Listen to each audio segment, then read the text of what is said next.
Peace, y'all. Campaign show live. Welcome. Tuesday, April 29th. We are back in this here thing. Blessed and thankful to see another day. Peace and blessings to y'all. This campaign show live. You see the title. Follow me on my personal West YouTube channel, West Coast Cam.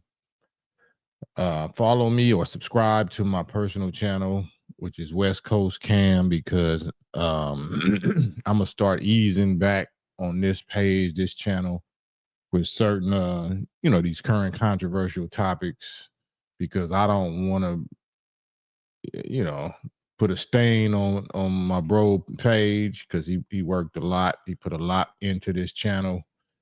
And I'm very headstrong, and I'm very passionate about my position or my morals or whatever. So my standards might be different, because Big Steel, my bro Big Steel, he a universal guy. He let me say my little hardcore positions on things over here, because this is digital soapbox. So this is a soapbox where you can you can push your line and say what you want to, but my line is different. My line is different, and it comes with certain things. It draws and brings certain things to it that I don't want to necessarily have damage or jeopardize this channel. So I want y'all to follow me on my West Coast Cam personal YouTube channel, where we can go all the way. I don't mind blowing that channel up, because that channel is to be blowed up. So, I'll crash all the way out. I'll crash that channel all the way out, but I don't want to have to kind of catch myself over here. So I don't want to do digital soapbox channel, my bro Big Steel's channel, like that, because I'd be quick to have the wrench mob, God mods to boot people and this, that, and I'm gonna talk my talk and hold my line. But I didn't build this channel, so I don't have the right to do things that might tear it down or whatever. And so I just became aware of that, so I was like, man, let me just see if y'all want me to continue those subjects, because that's my passion. So I'm going to continue them, but I just had to be mindful that this wasn't my channel. So I kind of wanted to apologize to the Big Steel. Like, he ain't pressed me or nothing, but I just was catching myself, because I look at the analytics. You know what I'm saying? Not often, but I just looked at them recently. So yeah, I don't want to damage the page. So we'll keep those specific, the current drama subject that I'm dealing with right now. We'll keep that, at least the details of the heated, type parts of it. We'll keep that off of here, and I'll deal with that on my personal channel, because I'm gonna go on there live every day too. I might just do it maybe an hour earlier than this one, so I might go over there like 5 p.m. West Coast time, which is 8 p.m. East Coast, and then come over here starting at 10 and do another little hour or so. So I think that's going to be the new program. And speaking of the program, my program is Farrakhan. Farrakhan is the program for me personally. Farrakhan is an institution. He's just not a personality. We don't personality worship. Worship just means renown, honor, dignity.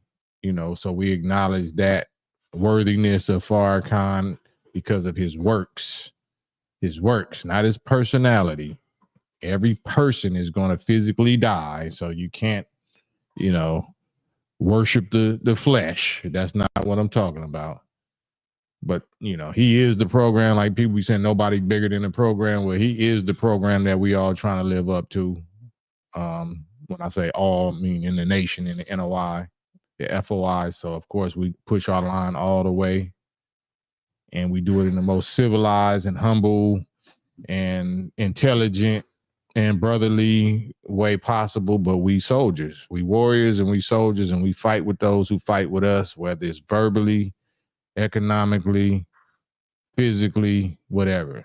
We don't initiate it, but we are going to respond and end it with the power and permission of our Lord. So Farrakhan is my program.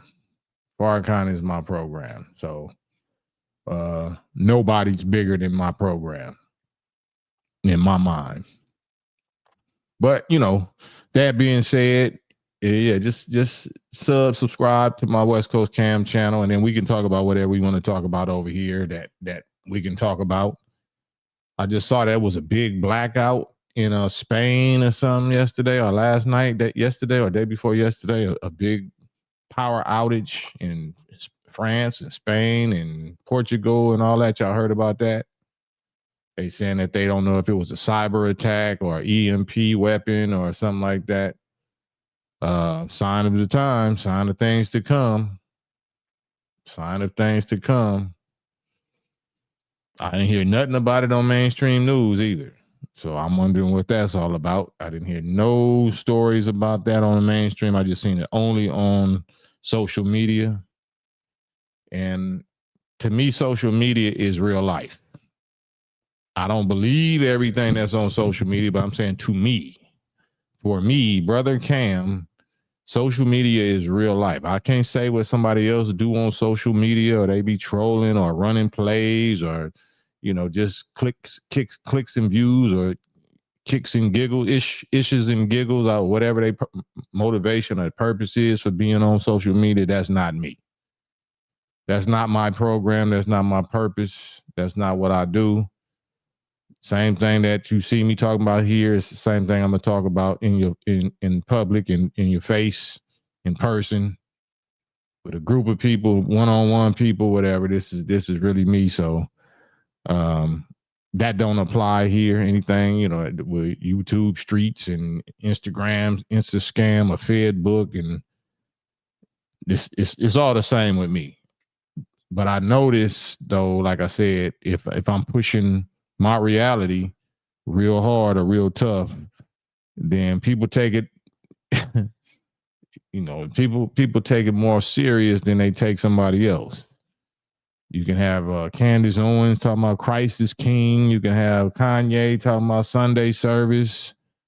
You can have Snoop Dogg talking about gospel.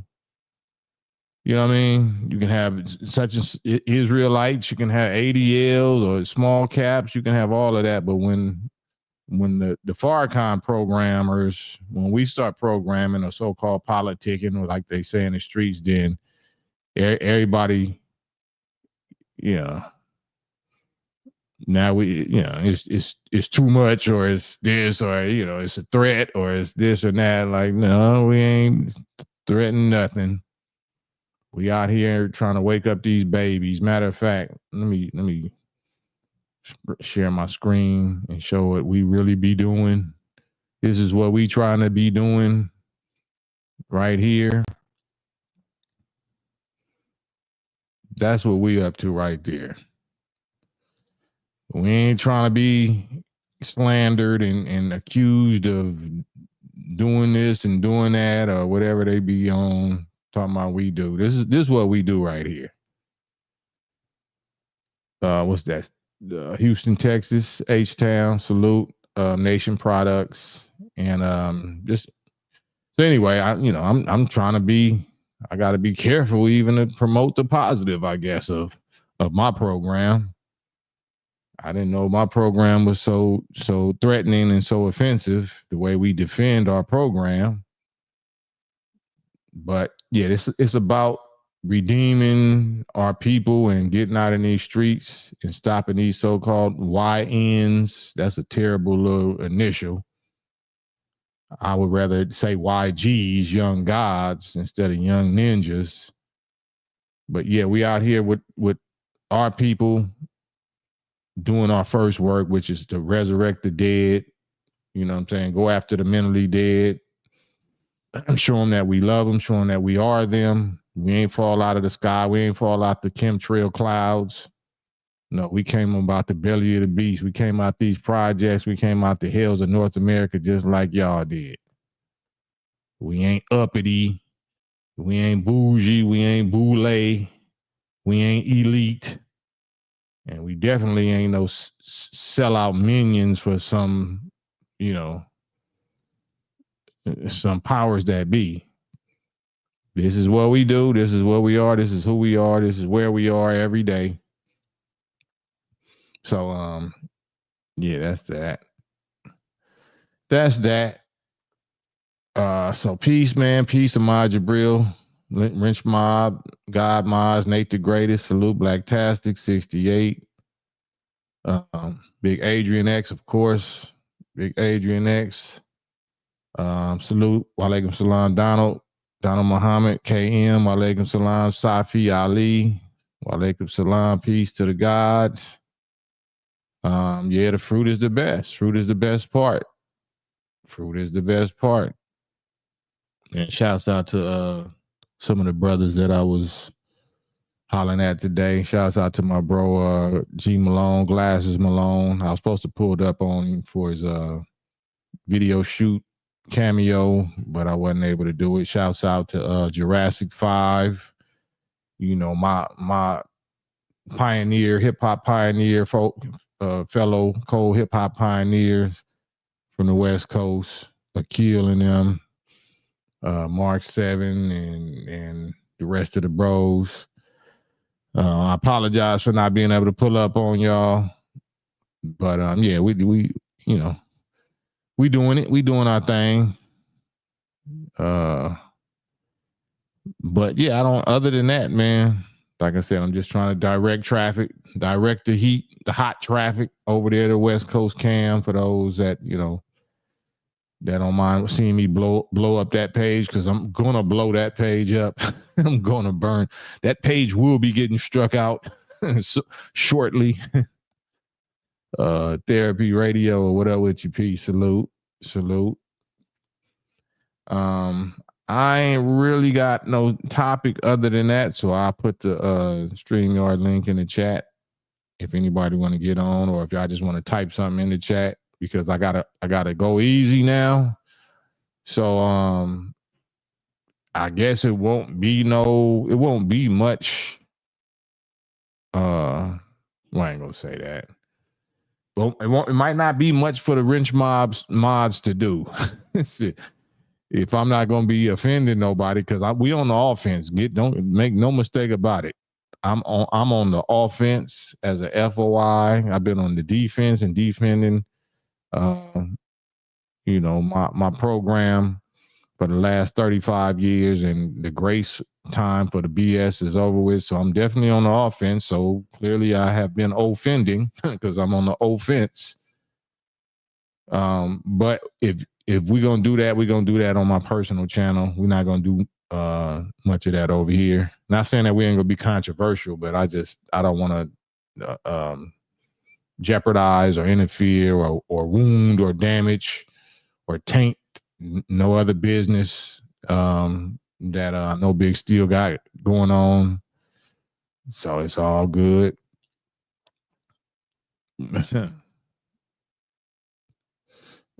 Right, absolutely, Nate the Greatest.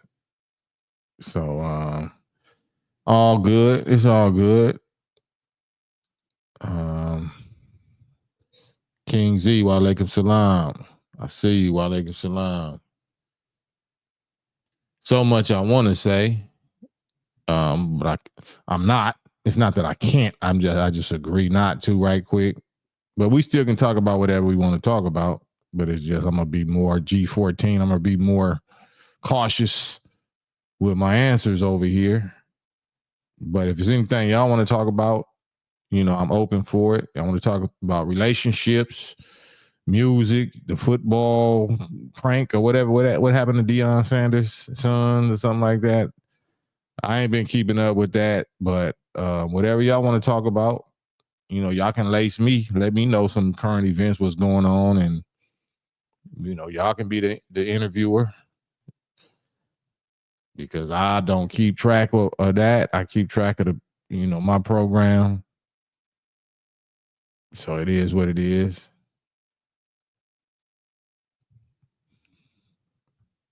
Trying to find out what else is current events is going on up here. Yo, Matic, Big L Matic, walaikum salam. Salute, salute. Man, salute, Big L Matic. Yeah, so I got your message too. I saw your last comment, earlier today. So yeah, absolutely. And that's why I'm glad, I was inspired because nobody told me to do it, but the Lord, what I'm saying, He be blessing me to tune in on my brothers and sisters. So that tuning must have been very accurate and on time. Because I definitely would never intend to offend or violate none of my Sunni brothers or sisters. But that's a test and a lesson for me also, because as much as I might be saying that somebody else is getting manipulated emotionally, I might be getting manipulated emotionally at the same time, and that's what trying to stay off that subject, but that's what they said about Solomon, the wisdom of Solomon. Solomon was a general, and the Namalites, from Saba, Queen of Sheba, and them people, the Namalites, they all had to go seek refuge in their houses because for fear that Solomon was going to trample over the innocent as well as the guilty. So, a lot of us, when we on the defense and we so used to just, taking, from everybody. And when we finally get to go on the offense, then it's just like it's like a fully, like, what I'm saying, chopping fully, not realizing that you might be hitting somebody that, is an ally or whatever. So I definitely apologize to any and all my Sunni brothers and sisters, Sunni Muslim brothers and sisters that caught or took my whatever I was directing at Napoleon and that whole situation, because that absolutely was not my intention. So your brother Cam definitely apologizes to my Sunni Muslim brotherhood and community that is not with that foolishness, for making it maybe sound and lumping y'all in the category with that. That is not my intention. So I publicly and humbly apologize and ask y'all's forgiveness and let me know what I can do to make it right, because words ain't nothing. Actions is really what's going to prove it. But I'm going to start with public words of apology to my Sunni Muslim brothers and sisters that didn't have nothing to do with that. So, but yeah, anyway, it ain't an anyway, but that's just the beginning. So y'all let me know what I can do. Let me know how best I can verbally pinpoint what y'all think I need to pinpoint, and how to be more careful and wise about how I respond to just individual or particular little pockets of people that claim that. But so, but yeah, that's my passion. I don't really know what else. I don't really know what else to talk about, y'all. I'm not into gossip and just news for the sake of news. I'm not into clicks and views and all that. Nah, I'm into my program, which is Farrakhan, right? And Farrakhan just represents, this brotherhood and this sisterhood, this NOI, which really represents all of us, the human family. Farrakhan represents the unity and the righteousness of the whole human family, regardless of what faith, religion, creed, color, and all of that. So, but when I hear people, to me, Farrakhan is the Holy Spirit, what Christians call the Holy Spirit. So if I hear anybody blaspheme, meaning defame or slander or talk evil of, then I'm gonna go. I'm just letting you know. I'm gonna go. In whatever way you do it, I'm gonna go. So I just can't go here. I got to go on my own page. So I ain't shutting up. I'm just not doing it here. This is not my property. Digital Soapbox Network channel is not my property, but he gave me a beautiful platform that was already built and made and ready. So salute Big Steel. Salute Big Steel and the whole Digital Soapbox family. But I got to exercise discipline and show that I'm a soldier, that I hear and obey. I have no problem submitting and falling in line and following orders of somebody that's my superior in whatever field. Big Steel is the god of this channel. This is his channel. I'm just a believer or a messenger or a little angel on his channel. So if he, you know, and not that he even pressing or whatever, you know what I'm saying? He ain't pressed me like nothing, but I recognize enough. I'm intelligent enough to recognize certain things. So I'm gonna fall back and, you know, kind of stand down on this subject. I'm still gonna talk on other subjects, but on this subject, since it's so hot, and he know, he know I don't play. You know, I'm not a play guy when it comes to this. So,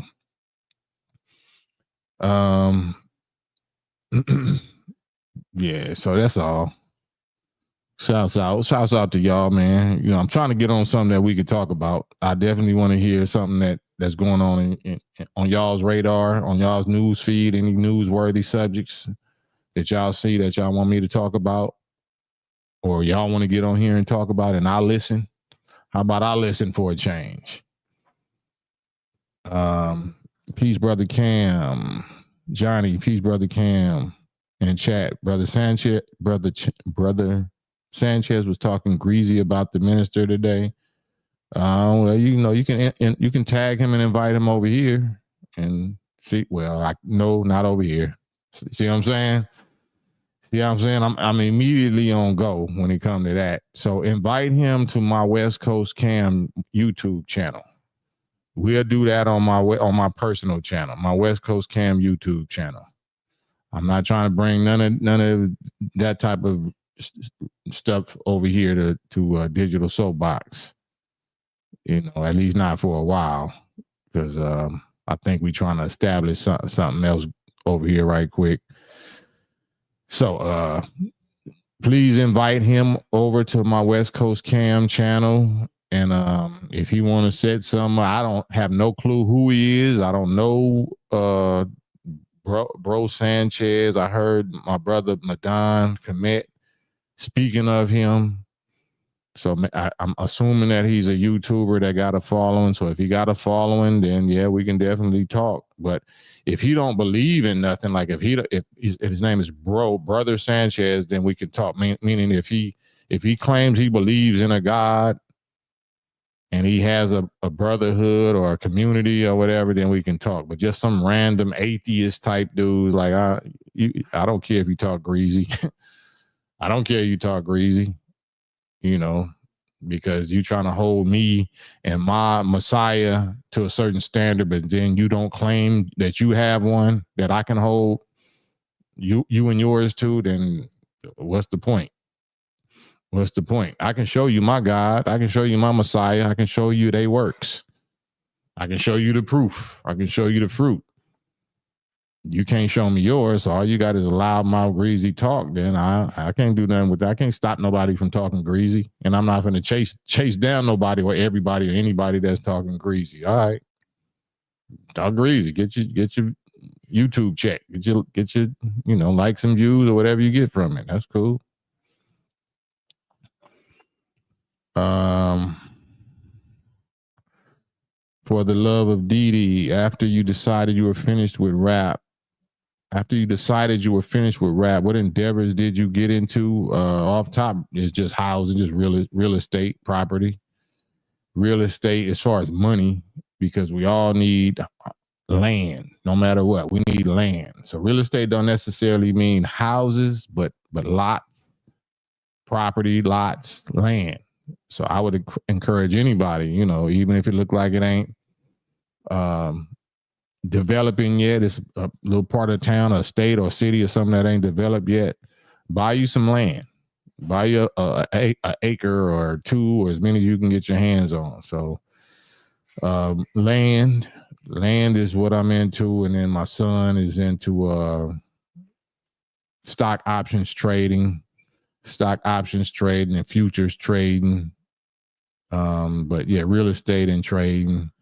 And me, my personal passion is what I'm doing now, just trying to help raise the dead nation by the thousands by communicating with them on these new media platforms where you can talk to hundreds of people at one time and you don't have to leave your house.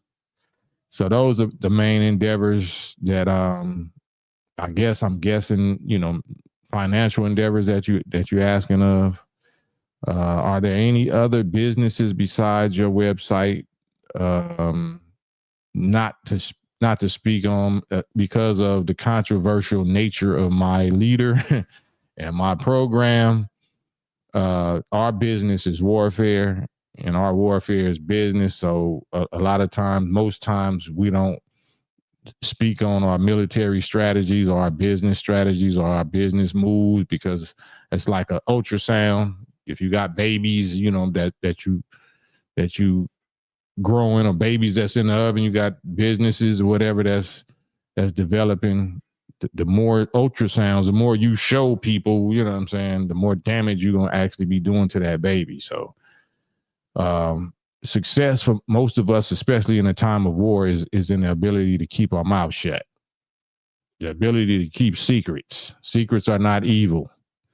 Secrets are actually probably some of the most protective measures that human beings can take. Keep secrets, depending on what the motive is for the secret. So the ex-drug dealer, your take on the Sanders? I ain't really heard the full story though. So can y'all let me know, the ex-drug dealer, what is the full story? I think that I seen somebody did a fake prank of he got drafted or something. Is that the full story, or he didn't get drafted? I don't know. And I'm seeing some people talking about F the NFL as though the NFL was ever anything else but a ninja run plantation. But yeah, I don't know the story of the ex-drug dealers enough to even comment on it. But that's what I've been seeing, the like headlines going across my news feed. Big Madon, salute. Got that earlier too, Madon. More than thank you. You know what I'm saying? More than thank you. Can't thank you enough, Madon. Commit. Ain't no coincidence that Allah Most High brought you.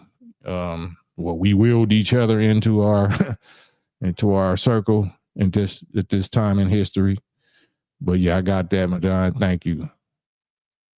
Nate the Greatest. Like, subscribe, share. Also like, subscribe, share West Coast Cam and Digital Soapbox Network. Rube said he's just a noise. I'm way behind. I know I am. He's just a noisemaker who probably is trying to fish you out. COINTELPRO. Absolutely. So all of us, when we making any amount of noise, my brother Ruben right here, he'll tell you, this is my biological brother that brought me in the nation. He can tell you, he as well as myself, but I know myself, have a COINTELPRO file or FBI file or whatever, that's 35 years thick. 35 years thick. So we know that the NOI is who they want the most. That's who they want the most. So that's how you know that you really making noise, is when you drawing more and more what they call trolls or people in your trying to get directly at you to cause a nuisance or a disturbance, or try to get an emotional rise or reaction out of you any way possible, just so they can study your response. So we familiar with all of that. So like I said, I just admitted my error, and it wasn't a big error, but to me it is, with not clarifying who I'm responding to. regarding the Mutah thing, and then me letting him use other Sunni, black Sunni brotherhoods, you know, as weapons or as rocks to throw, knowing that I'm gonna, you know, intercept. You know, I'm a deflect and defend against that particular rock. I'm gonna hit that rock. You know what I'm saying? So I'm gonna hit the rock, and the rock might be somebody that ain't even had no problem with us. If you throwing Ward Dean at us, or you throwing such and such at us, you know what I'm saying? Then you counting on me to retaliate against that particular rock that you throwing. And I fell for that.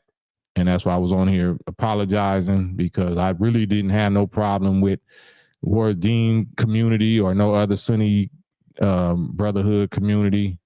But he was intentionally using them. I don't know if he was doing it intentionally or he was following his handlers. No, use this and throw this, knowing that I'm going to respond to some other community that ain't accusing us of what he accused us of. So we all lesson learned, and I don't mind, you know, being wrong and being corrected publicly and apologizing publicly to the Sunni Black Brotherhood, Sunni Ummah, you know, Sunni community. So, Spear 9, Brother Cam, talk about rappers from the 80s still active in the game, like LL Cool J, Ice Cube, Rakim, Too Short, etc., and how they survived this long and their impact and influence. Still active. I don't know. You mean still actors, acting, or rapping? You know, because all of them, I don't know what kind of active you referring to. And it's not about surviving this long. It's about being sponsored by who sponsors them. What are they talking about, and who's paying them? Who's making sure that they keep talking about certain type of subject matter? I haven't heard nothing from LL Cool J. I think he dropped something recently, but LL Cool J became an actor. Ice Cube became an actor. Rakim was just always the God MC. So he's probably one of the only real MCs or whatever that could just stand the test of time. He could be gray hair with a cane and a wheelchair, and you know, people gonna come see him regardless. So Too Short. And this ain't no diss to Short or nothing like that. It's just we know who wants certain type of lyrics or certain type of subject matter to be spread now. That's why we have the whole YNs, Sexy Red, Glorilla, Suki Hana, Megan Thee Stallion, you know, just the smut topic, this, you know. So somebody is keeping that alive on purpose. Somebody is promoting that on purpose. So they're making them survive this long and try to have that impact and influence. So it's not because it's, you know, so great in my personal view. Cam, how was your relationship with Eazy-E? I didn't really have a relationship with Eazy-E by the time I started probably being able to develop one with Eazy-E, that, you know, he had passed away. Because, you know, I came on the scene right when Q split from NWA and was beefing when I'm NWA. So I had no reason to you know, really have a relationship yet at that time with Eazy-E. But I developed a relationship with DJ Train, LIB Pleased with him, and then of course MC Ren. Ren became a FOI Lorenzo X and Compton Miles 54. So we was on the way. It was on the way. But yeah, it never materialized. That's my personal channel right there. Adrian X, Wrench Mob, God. So do me that favor, hit the like button over here, but also hit the subscribe button over there. My West Coast Cam channel. Hit the subscribe button over there. Yeah, Rube say anybody who walks with Farrakhan is a target. Yeah. And lesson learned, and we learning it by Allah's permission. We learning it.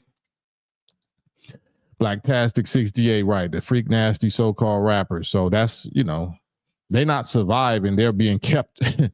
They're being promoted. You know what I mean? They're being promoted.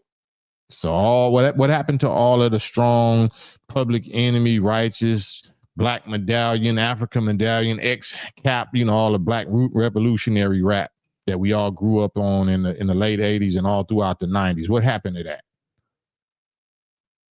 It just fell off. Is it whack, or does somebody by design phase it out and make sure that nobody's gonna pay us for that? All good, Spear 9. For the love of Dee, does your wife work for white people? No. Dang. What do you tell your kids? I don't have kids. Let me slow down. Let me read the whole comment. Does your wife work for white people? What do you tell your kids about working for white people? Say it. If she does work, how does she go about it? Does she just not talk about you to keep a job? I would like you to get on the live with me. For the love of Dee, I need to see you. We need to see you and hear from you, because that's interesting to really zero in on my wife, and instead of me. Do you know my wife? Do you know her personally? Because it sounds like it sounds like you want to say something, and I want you to say it. I want you to get on live with me. Here's the StreamYard link, and I want you to say it for the people to hear it. But I want to see you. You gotta get on camera. I want to see you. All right, willing to do that for the love of Dee?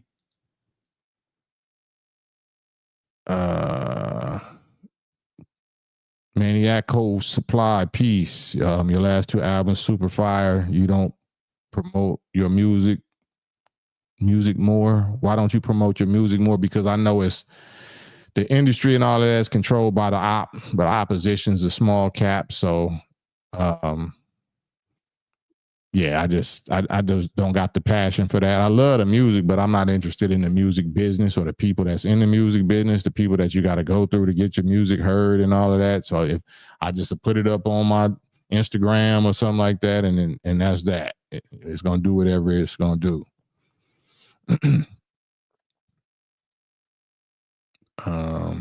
Worldview, watch the topic. Just tapped in, man. There ain't really no topic.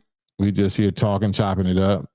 Any controversial, super controversial topics that I've been talking about for the past week or so, I'm moving them all over to my West Coast Cam channel, my own channel, because I don't want to, get no strikes or whatever, no complaints or whatever they call that. When they complain on the channel report, I don't want them to report this channel no more because of something I'm over here saying and doing. So that's the topic of just trying to move, y'all, that, because I don't mind blowing up my channel. I intend to blow up my West, as quick as it need to blow up, because I'm gonna talk about all the stuff that that's on my brain, over there. But this ain't my channel. This is Big Steel's channel, and he worked hard and went through a lot to establish this channel. So I don't want to just be selfish and damage what he built.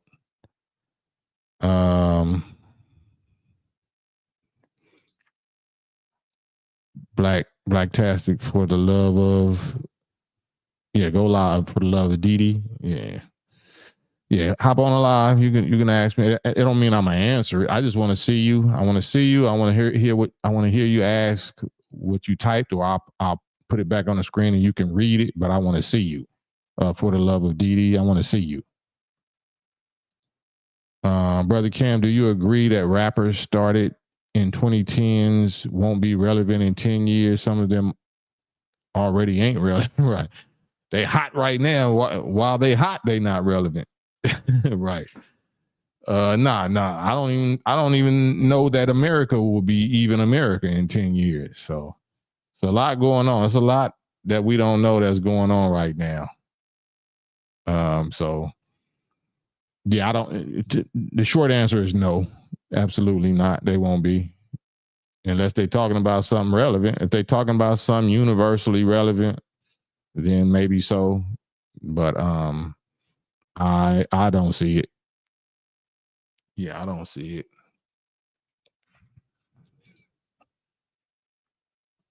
Right, Nate, the greatest kids or baby. There's a lot that I could have, but it's everything is potentially a teachable moment. That's why I want for the love of Dee Dee to get on with me.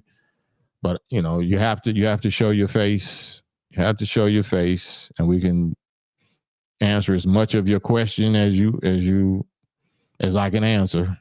But I just want to see you and ask you a couple of questions after that. That's all. Ken Watson, movement of the people, absolutely. Exodus, movement of job people, absolutely. On the road, salute. Wrench Mob's in the building. Wrench Mob Bros is I gotta come up with some not craziest. Y'all gotta help me come up with a word to describe the Wrench Mob gods.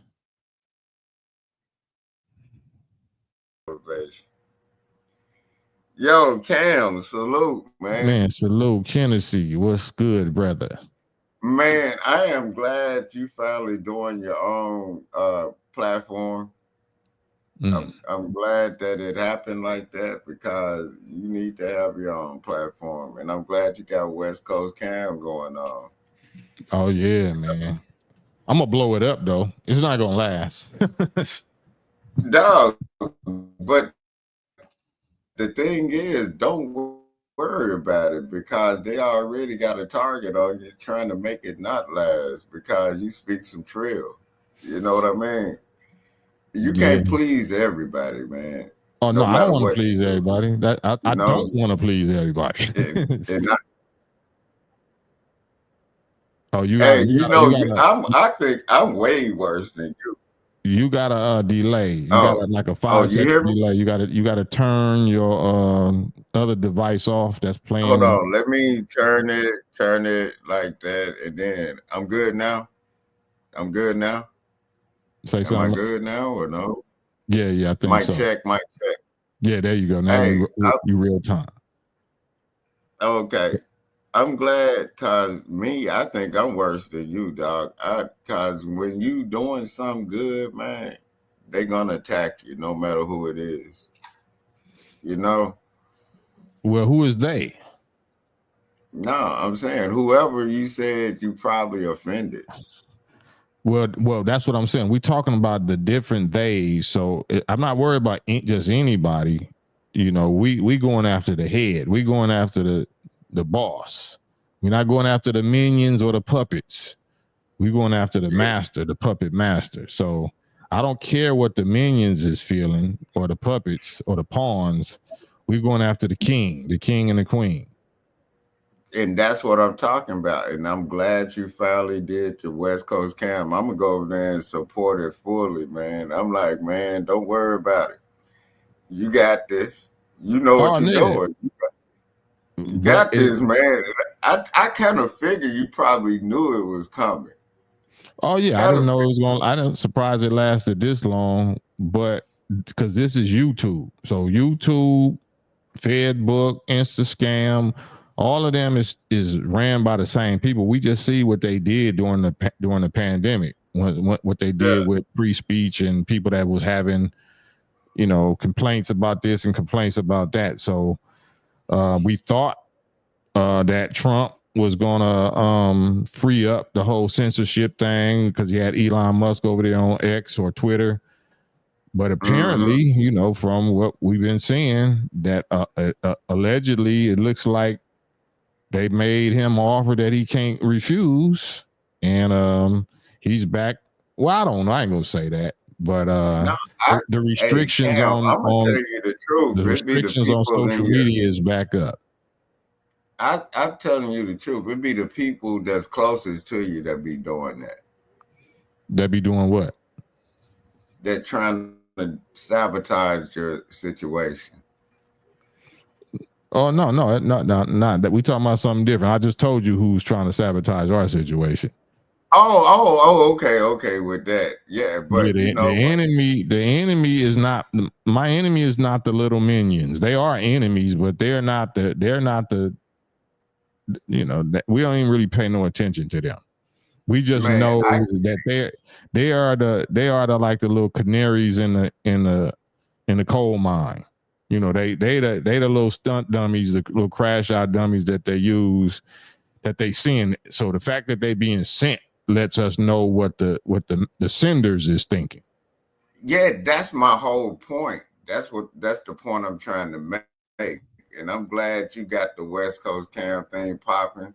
And then that's what you're supposed to be doing, man. I'm talking about you too potent and too powerful. They can't stop you. Don't let them do it. You know what I mean?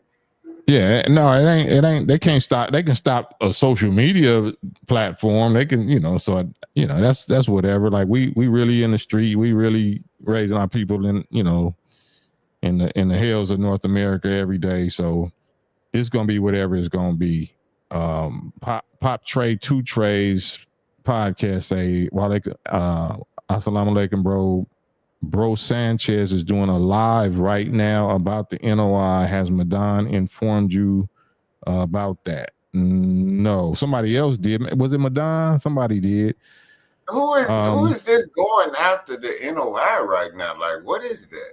Like, I mean, it's whoever feels like that's what they want to do. It's the question is who's sending them. Who are you an agent? That's my who are point. you an agent of?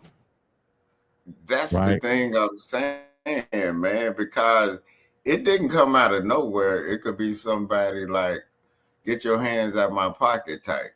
I'm like, who is that? My brother Ruben said, bro Sanchez has been going for 4 hours now. 4 hours. So that's a 4 hour old long live. And if it's 4 hours long, he, like you said, he's trying to get attention. You have you do to them? What you do to them? I don't know. It ain't. I'm not the NOI. He's going at the NOI. He don't know me. I don't know him. So he ain't going at brother Cam. They just informing me about he's talking about the NOI. So I guess the handlers or the masters are pushing their buttons and activating all their little minions in different groups to all launch whatever attacks against the NOI around the same time. So I don't know who Brother Sanchez is.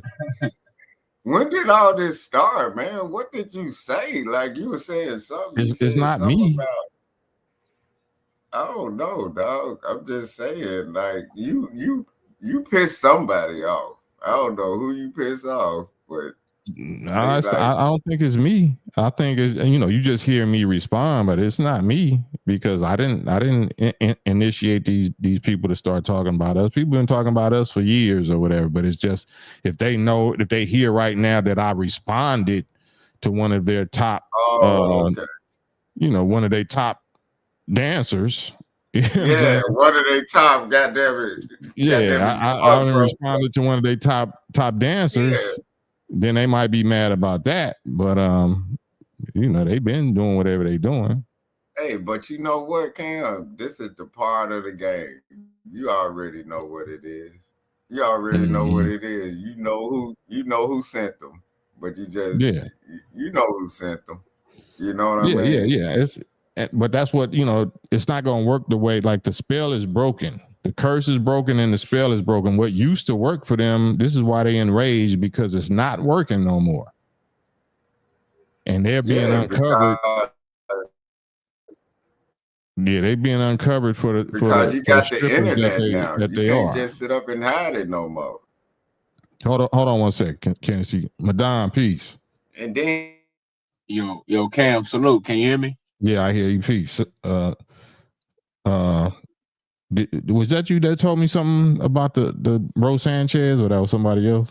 Yeah, remember when we had months ago when we was talking about the flat earth, he's like one of them flat earthers that inspired Lord Jamar and a couple other people. Brother Sanchez, he got a big following. I used to be on his channel debating them, and I put his name in the flat earth disc record, You know, they hate me with a passion. You know, they've been hating me for years. You know, I used to go live. I used to be on camera, man. They used to take my face, my image, and put on NASA suits and stuff. So that's why I stopped getting on camera a lot, man. But I'm gonna get back on cam because I'm not gonna let that, deter me no more. Oh, damn. So you was the Lex Luthor. You was the arch enemy over there, huh? Yeah, so he might be taking a shot. He see me over here a lot, so I mean that's going, how that go. But yeah, you brought the fire over here. You brought the drama over here. I ain't never heard of you in my life. And you say he a flat earther. So do he believe in God? Yeah, he believe in some form of God, but he been going at the nation. What they call him, bro or brother Sanchez? Who's his brotherhood? Nah, that's his self. He named himself. Oh, so he don't got no real brotherhood. He not a member the flat earth. That's the flat earth coat. That's that coat they got. That's it. So he's a brotherhood of the flat earthers. I'm saying is he black? Yeah, he black. He just got black. A Spanish name, Sanchez. Yeah, I don't know why. Yeah. But I think he got a little some of that in him, man, the way he looked. But he black though for sure. He from Alabama, like me. I used to be on this channel, man. They beating him up. Like the song I did, beating them up, and they kick five kicks from the panel. I took it and smiled, Oh, okay, yeah, that's what you brought the heat over here. I don't mind. So I'm trying not to keep. Well, so we're gonna have to bring this heat over to my West Coast Cam channel, Madon, because I'm trying not to. Because people get extra sensitive or they get extra hurt or something if I get going. For some reason, people take my whatever very personally. Like, even my rap peers back in the day, everybody else can dish you, but if Cam dish you, then I'll never be his friend no more. Like mine seem to cut deep for some reason. Because I know why. Because they know I'm not just playing. I'm not rapping. It's not entertainment, But you're doing right though. You're doing right. You got to be strategic and not. I understand. Don't bring that much heat on the brother's channel because that's what they're gonna do. So that's real though. And I understand what you're doing to the fullest. Yeah. Pop 2 Trey. Ain't that somebody that that we talked to before? He said, "Wonder why Madon never told you about him." Madon did tell me about him. That's why I just asked him. I just didn't remember. Do you got smoke with Madon, Pop Trey? Do y'all got some kind of underlying beef? Oh yeah, it's a lot of them out here hate me with a passion, man. They hate me, Cam. You know what I'm saying? I promise you, bro. They. Well, I mean, who cares? If the Earth is flat, okay, that mean God ain't real. I mean, what is that supposed to mean? Okay, how's that gonna stop? The white man or the devil or whatever from doing what they doing to ninjas? Facts. What do I care about the Earth being flat, square, egg shaped? What does that got to do with it? Anything. That's why I asked him, do he believe in God? Because all I'm gonna do is run a God challenge on you. I really don't care about debating and nothing. If you say that Farrakhan is you talking greasy and he really not a man of God, and I'm just gonna ask you, do you believe in God? Yes. Okay, let's do a God curse challenge. Your God against my God. That's all I'm gonna do. I'm not gonna debate with you. I don't got nothing to really debate about. Yeah, cause I seen some of his show earlier, man. I mean, he was talking real greasy. I mean, real greasy. I mean, he disrespected the minister to the fullest, bro. That was. But he just doing like you said, just for clout and attention, and that's all. Which I understand that, but he ain't got no truth. It's all just, he just going off his feelings. Lord Racer said, yeah, I think I remember seeing Madon on Bro Sanchez panel back in the day. Most what is fee? Oh, flat earth. Most flat earthers believe in a creator. They do? Yeah. Oh, okay. So I guess you would have to if you think the earth is a disc, a flat disc. Like, that's really not random. You know what I'm saying? That's absolutely not a universal shape.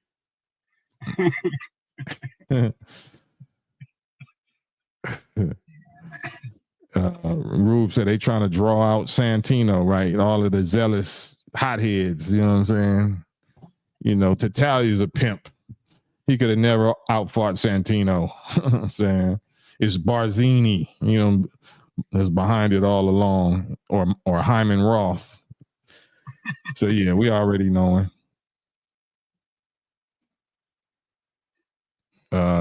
Tyson Garcia.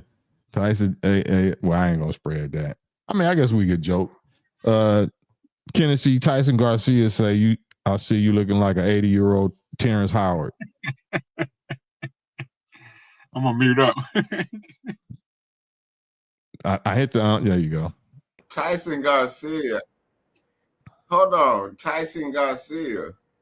Ain't you got some tortillas be rolling up? Oh no, I can't. No, I can't let you do that. I can't let you do that. Hold on, no, can't let you do that. We won't be playing in no, stereotype or whatever you call that. So that was my bad. I shouldn't even have sent that your way. My bad, Tennessee. I can't let that happen. But I ain't kicking you off, Tennessee. Hold on for a second. What were you saying, Madonna? Nah, I was just laughing, man. I'm gonna mute and let him have his moment.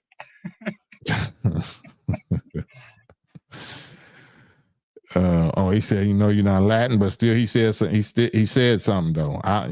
He still said something that was out of pocket that we can't tolerate over here on Digital Soapbox. I wouldn't even tolerate that on my West Coast Cam channel. So I don't play that. I don't play the little watermelon and fried chicken and tortilla and all that. I don't play that. I don't do that. What else is going on though? So yeah, I don't know. I never heard of, but I guess we giving him a shine. Shouts out Brother Sanchez for your smut and your smear campaign against the program, against Minister Farrakhan and the program. I shot him an email. Huh? I shot him an email. Email? Yeah, I emailed him. I emailed him a little while ago, tell him, hey, if you want to pull up and got smoke, pull up to your West Coast Cam channel. Oh yeah. I wish, if this wasn't stand by and stand down episode, then I would tell him to come over here right now, but I can't do that. Can't do that. Tyson say, I still feel that Vlad should get washed by the NOI. Nah, we don't do that. We don't do much. Remember that song by Beanie Siegel? We don't do that. We don't do much. Yeah. He already washed. He has to live every day of his life with the recessive gene. So, and nothing that no hands and feet that would ever get put on him can do him worse than the Lord has already did him. Yeah. Must be torture. It must be torture. But yeah, so I'm just trying to figure what entertaining, just shift back to funny and entertaining, cheerful. It's still controversial subject stuff that we can talk about, but stuff that's not necessarily going at no religious controversial type of stuff. Even though I didn't initiate it, Y'all know what Mutah said. And I guess apparently been saying it for years, but it was Grace was never up. So since Grace was up, as soon as I saw it, once Grace was up, then I went at it. And this is the response. This is the response, something that they never seen before. Oh, I didn't know that. Oh, now we bullies and now we this and now people is crying, victim and all this kind of stuff. So I ain't gonna have that over here. I'm gonna take that over to my West Coast Cam channel and blow that channel up. It's either gonna blow up meaning take off, or it's gonna blow up meaning get copyright striked out the game and and delete it. So I feel you. Poetic Truthism say, I noticed that some channels are trying to put us in America against Africa. Some channels are trying with like FBA, the FBA type thing, the tether FBA thing. Yeah, it's a lot of that. I don't know if it's against Africa, but it's against a certain mindset that they say that a lot of Africans have, because they're brothers and sisters in North America that have been slaves for the last 470 years. don't know our own selves. We don't know our natural selves. So we become wild and savage. We become a scourge, you know what I'm saying, or a shame to our own people. So they disown us. Nobody wants us. Not even, our African people. I ain't gonna say are, but that's not true. But nobody. It's not wrong to not want savage, wild menaces to society. That's not wrong to not want us. I wouldn't want us. You know what I'm saying? Yeah. That's not wrong. So they might have some sense. I wouldn't allow no twerkers in my country. I wouldn't allow no rainbow promoters. I wouldn't allow no gang bangers or no. I wouldn't allow that if I ran a country. If I was a governor of a country. Oh no. Right. Yeah, you couldn't come here. And if you did, and you was conducting that, I would make some terrible examples. I make some terrible examples out of the people.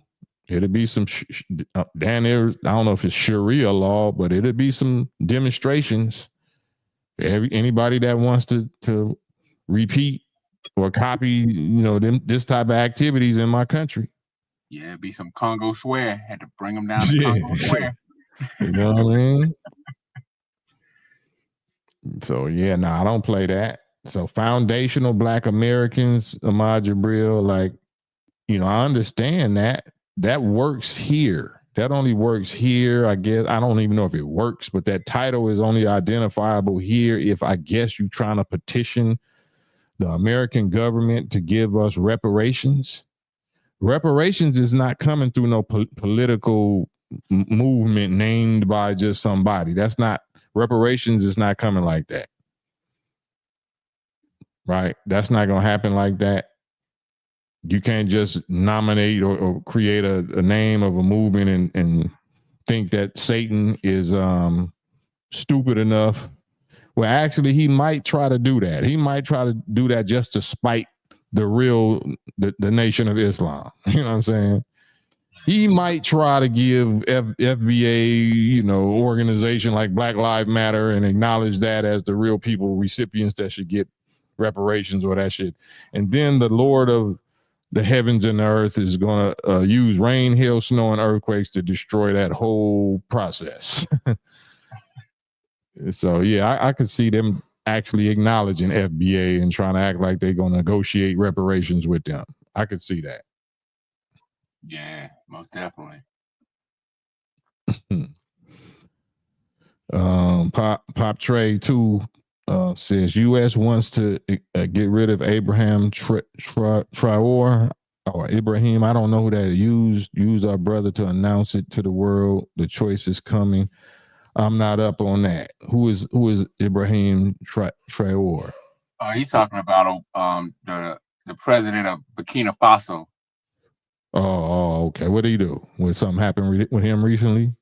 Nah, he's like he been he just been trying to unite different African countries and kick out, like, basically kicking out the wicked and trying to. I think I seen it. I just didn't know his name. I'm terrible with names, so yeah, I think I seen. I know what you're talking about. I know what you're talking about. Burkina Faso. Yeah. Well, I wonder who inspired these people to recognize these folks and they start kicking them out their country or refusing them entry or seizing their properties. Yeah. Wonder who inspired that. Yeah, cause the brother. He speaks some strong words. I've heard a few of them. You know what I'm saying? And yeah.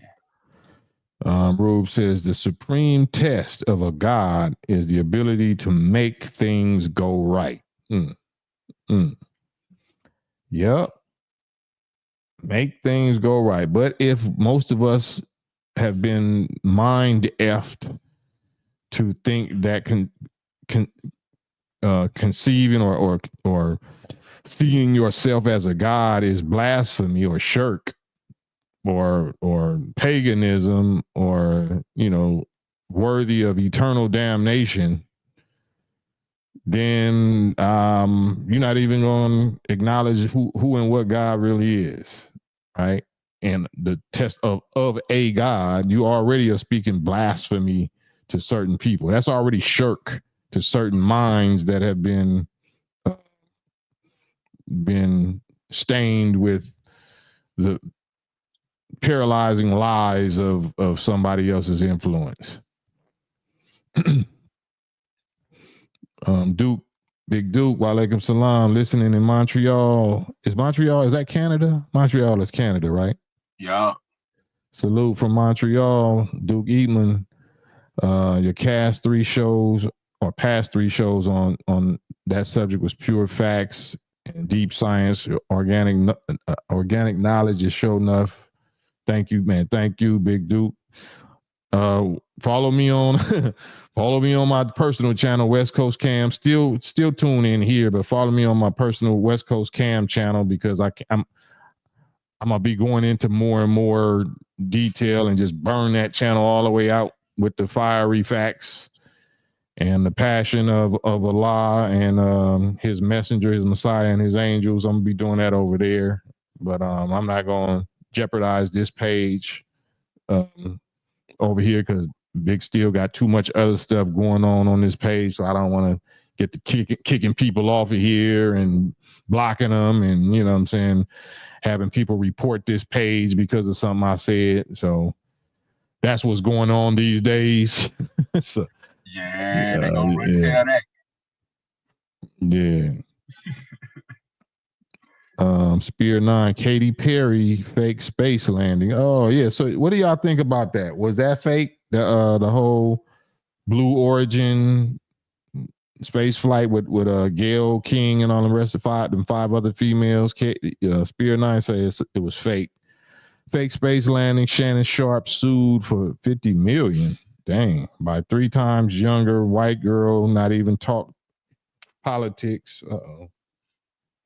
It sounds like a flat earther, man. I think that was real, that space thing. Because when they went to zero gravity, they was all floating, hair and everything. Now if they can debunk the but you know they got little simulators, they got little studio things that do that also. Oh yeah, well that is right. Well, I'm not saying that it was fake. You might be right. I wanted to believe it was real. I thought it was real.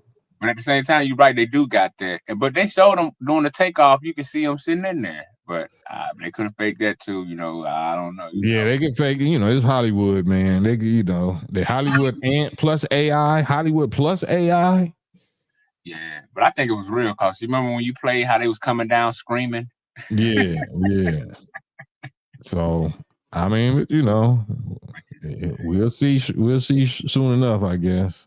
Yeah, but I think that guy's a flat earther. I could be wrong. I don't want to project, but his language sounds flat earthish. Right. I mean, who cares? That's what I'm saying. Who cares if the earth is flat? Who cares? You know what I mean? Who cares? What is that going to change? How's that going to change? That's going to make us rebel against religion and science and whatever. Would you want a revolution? You want everybody to just chaos, rebel, martial law? What's supposed to happen? Well, they're gonna make that happen anyway with the so-called alien disclosure and all that. UFO alien disclosure is gonna cause all that to happen anyway. Flat Earth ain't gonna do it. I don't think nobody's gonna revolt. You know what I'm saying? Over the Earth being flat. Right, but they told me. I asked them the same thing years ago. Like, what difference does it make? Oh, it's for truth's sake.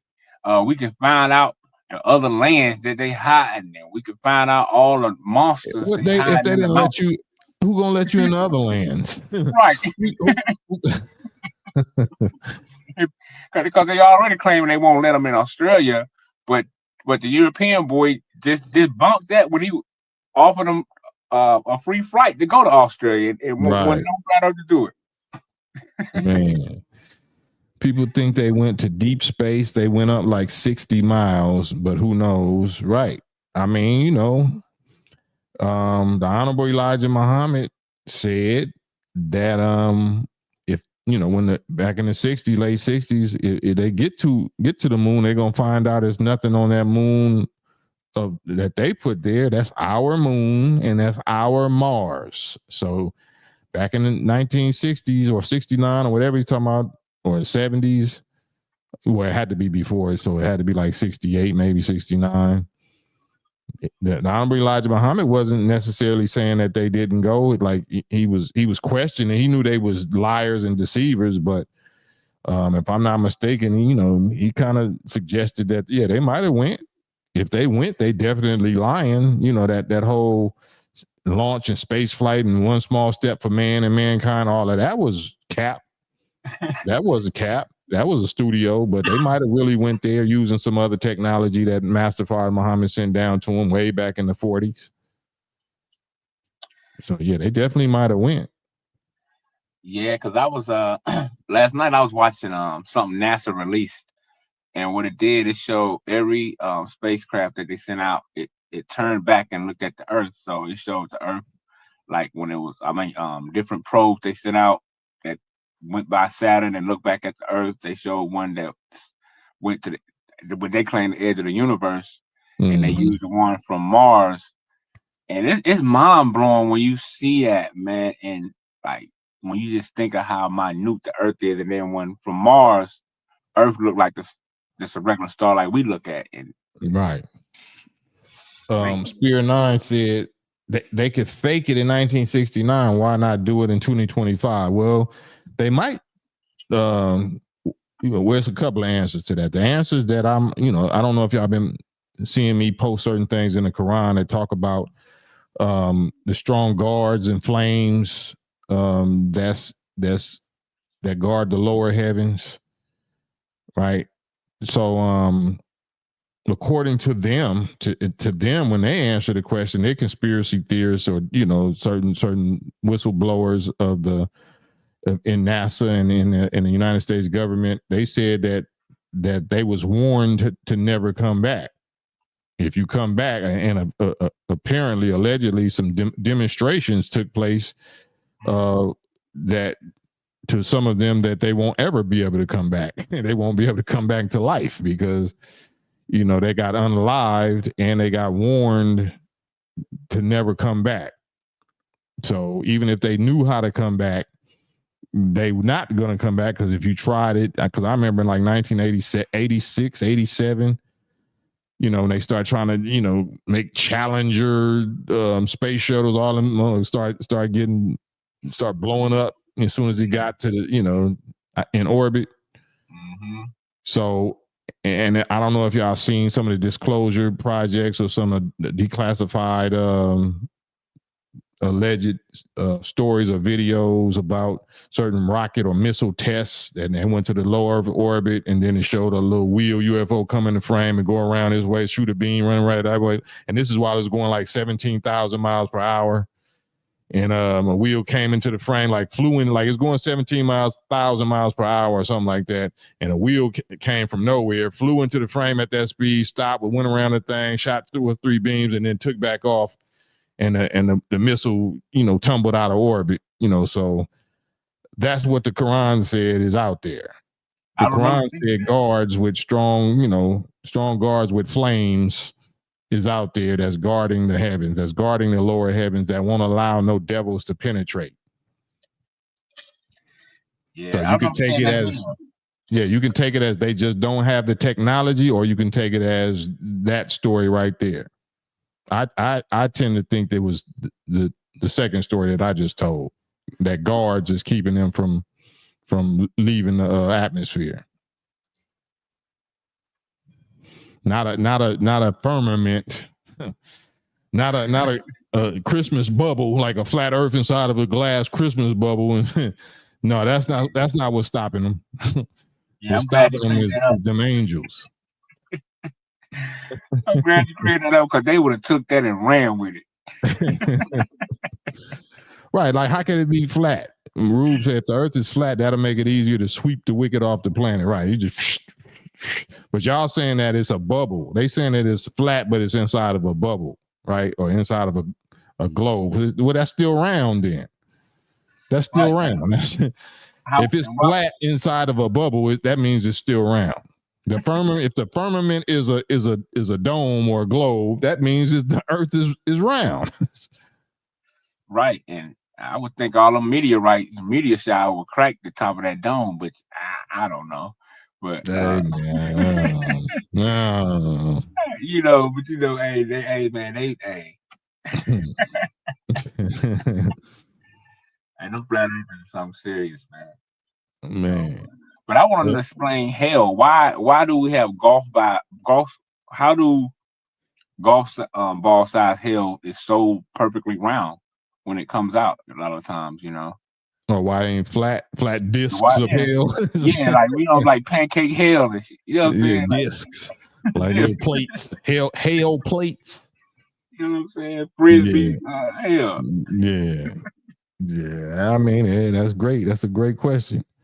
Ilmatic say you have to have the highest of security clearance to be in and around spacecrafts. Don't think they give that to actors, man. That's something to think about. That's something to think about. But they said William Shatner went because they not going to space. They just out there for like literally they said it for like 3 minutes, 2 minutes. It's like you going up a roller coaster or something or a bungee jump the opposite way. You bungee jumping the opposite way. You bungee jumping, getting through into space real high, and then you coming immediately right down. Yeah. So it's not like you in space. It's just like you in an airplane or something that goes higher than any other airplane, and then you got to come right back down. So it's not like you really out there with no above top secret clearances, but you would see some stuff. I'm pretty sure you would see some stuff that you probably have to be debriefed and made an offer that you can't refuse, and you sign a non-disclosure or a gag order. You know what I'm saying? If you see something, or they might MK Ultra you. You know what I'm saying? Your debriefing is called brainwashing. They probably have to sedate you and hypnotize you or something. Who knows? But I don't necessarily believe that they went up there like that. Did Elon Musk ever say he went to space? No, I don't think he ever went. What about Jeff Bezos, the one that funded this? Did he ever say he went? Did he go? Like, was he one of the first ones that said he went? I want to think he was part of that first crew that went. I'm not 100% sure, but I know I think almost 10 or more people that went, Yeah, according to what they say. What they say, according to them, 10 people. But I kind of believe it because, like you said, from the video I watched from the news, like they didn't go to, they went like right below what they call low Earth orbit. Orbit. Yeah, right. Because when that one girl had a phone and was showing the outside of the Earth, I seen a lot of weird stuff like going on in the background of space, and I'm like, yo, whoa, what is all that? So I mean, I think it was real. I mean, they could be fooling me, but yeah, and then we didn't ever see none of they cell phone footage from their phones, right? Because they was right there at the window. If they had time to pull out little stuffed animals and all that, why I wouldn't? This is me, you know what I'm saying? But I'm different. You know what I'm saying? My whole trip would have been at that window like this. I could play with stuffed animals anywhere, anytime. I would be at that window the whole time with a cell phone camera, with a video camera, just filming everything. Yeah, it was just one white girl that was doing that. From the footage I seen, it was one white girl. She was right there. She had a camera for a while, and then everybody else was like you said, had the stuffed animals, smiling and beguiling. Yeah, promoting their businesses and all whatever they was doing. They new TV shows or whatever, their websites and all that. Yeah. But they chose them for a reason. So of course it was an agenda. 6 women, you know what I'm saying? Girl power, girls in space. Girls in space. Yeah, they were selling them commercial. The hair was flowing and it just looked perfect. I mean, it was crazy. Mm-hmm. So, yeah. just passengers at an amusement park ride. Exactly. And they got they got flashy thing when they got back. Y'all seen that the door open, right? Did y'all see that? That Gail or somebody opened a little pod door before they were supposed to? Yeah, I saw that. I'm trying to figure out how they explaining that. You know what I'm saying? That's terrible. And it looked so flimsy. Like, damn, was the door that thin and easy to open? Like airplane doors don't even open that easy. Like a door in a project or something. I saw that. I'm like, yeah. That looks like my cabinet in the kitchen or something. Like, damn. Like, wait a minute, you know. How that hold up to space? Right. Like, I could have sucked all of them out of there. You know, burnt all of them up. Well, unless y'all using that Area 51 Roswell metal material or something that's real thin and light, but it's indestructible. But that's looked at flimsy and thin as a mug. The way that door came open. Yeah, it did, because I watched both sides. I watched the conspirators who said, you know, where the burn marks was at and all this, you know, it was a bunch of, they had a lot of good points. Heck yeah. Elon is about to take the elite to Mars. No, I think Elon about to take the elite to hell. If hell is in Mars, then maybe, but yeah, ain't nobody making it to Mars. Ain't nobody making it to Mars, or none of they people. No, that's not gonna happen. Right. Pay no attention to that man behind the curtain. Don't worry about him. Man, looky here. Yeah, they got, hey man, it's a wonderful time, man, to be alive, man, to see, just to observe this thing, especially when you got some type of knowledge and wisdom and understanding of this, and like just, some of it laughable, some of it make you cringe and just get, you know, you know what I'm saying? But at the same time, just to see this taking place and seeing different things come to pass, man, it's a great thing to bear witness to, in my opinion. Sarai one say Operation High Jump, you know, destroyed the flat Earth argument and gave more validity to NASA's UFO cover up. What was Operation High Jump? I heard of that. I just don't remember what it was about. What was Operation High Jump? That was I forgot. I remember reading about that years ago. Yeah, me too. I just don't. It'd be so many operations by these devils. I don't remember. Yeah, you got paperclip, high jump. I mean, list goes on. All of that. I'm thinking about Operation the Wacky Doctors game and shit when they don't touch the sides. There's so many damn operations, boy. I couldn't tell you. Yeah. Elon was talking about nuking Mars a few years back. They ain't gonna last. Yeah, they ain't gonna last. They're not gonna last. Spear 9, girls supporting girls. However, when a girl is sleeping with a boyfriend of her bestie, nobody even knowing. Take out wrenched ankle. Take out wrenched ankle. Y'all remember that game, man? Yeah, man. I found a old. I used to go to the thrift store just to find old stuff. I found one of them old ones. I got it back in one of them back rooms, man. Yeah, that was the game, man. That was high technology back then. All it was like a little LED light thing with a little buzzer sound. If you like, damn, we was easy dates back then. We was so easy to play. We was cheap dates. Just show us something shiny and make a little noise. Bing, we having fun and think we electrocuting ourselves. Like battery, man, a little double A battery. Right. It takes a very steady hand. Right. I remember that's the code. Well, you know how TV must program you. I'm 56 years old, 55, 56. And I know that like my name. Oh, Stretch Armstrong. Y'all remember? We may as well go there. Do y'all remember Stretch Armstrong? Yeah. You got to be in the 50 club down there. You got to be in the late 40 or the 50 club. Stretch Armstrong, I had one, even though he was a white boy, blonde hair, buff white boy. But you stretch him, he was like Fantastic Four, like he was like, dude. But if you ever cut him open, it's like jelly. It's like white. I mean, a red jam in the middle. You know what I'm saying? Of course, we from the east side together. First thing we did was cut him open.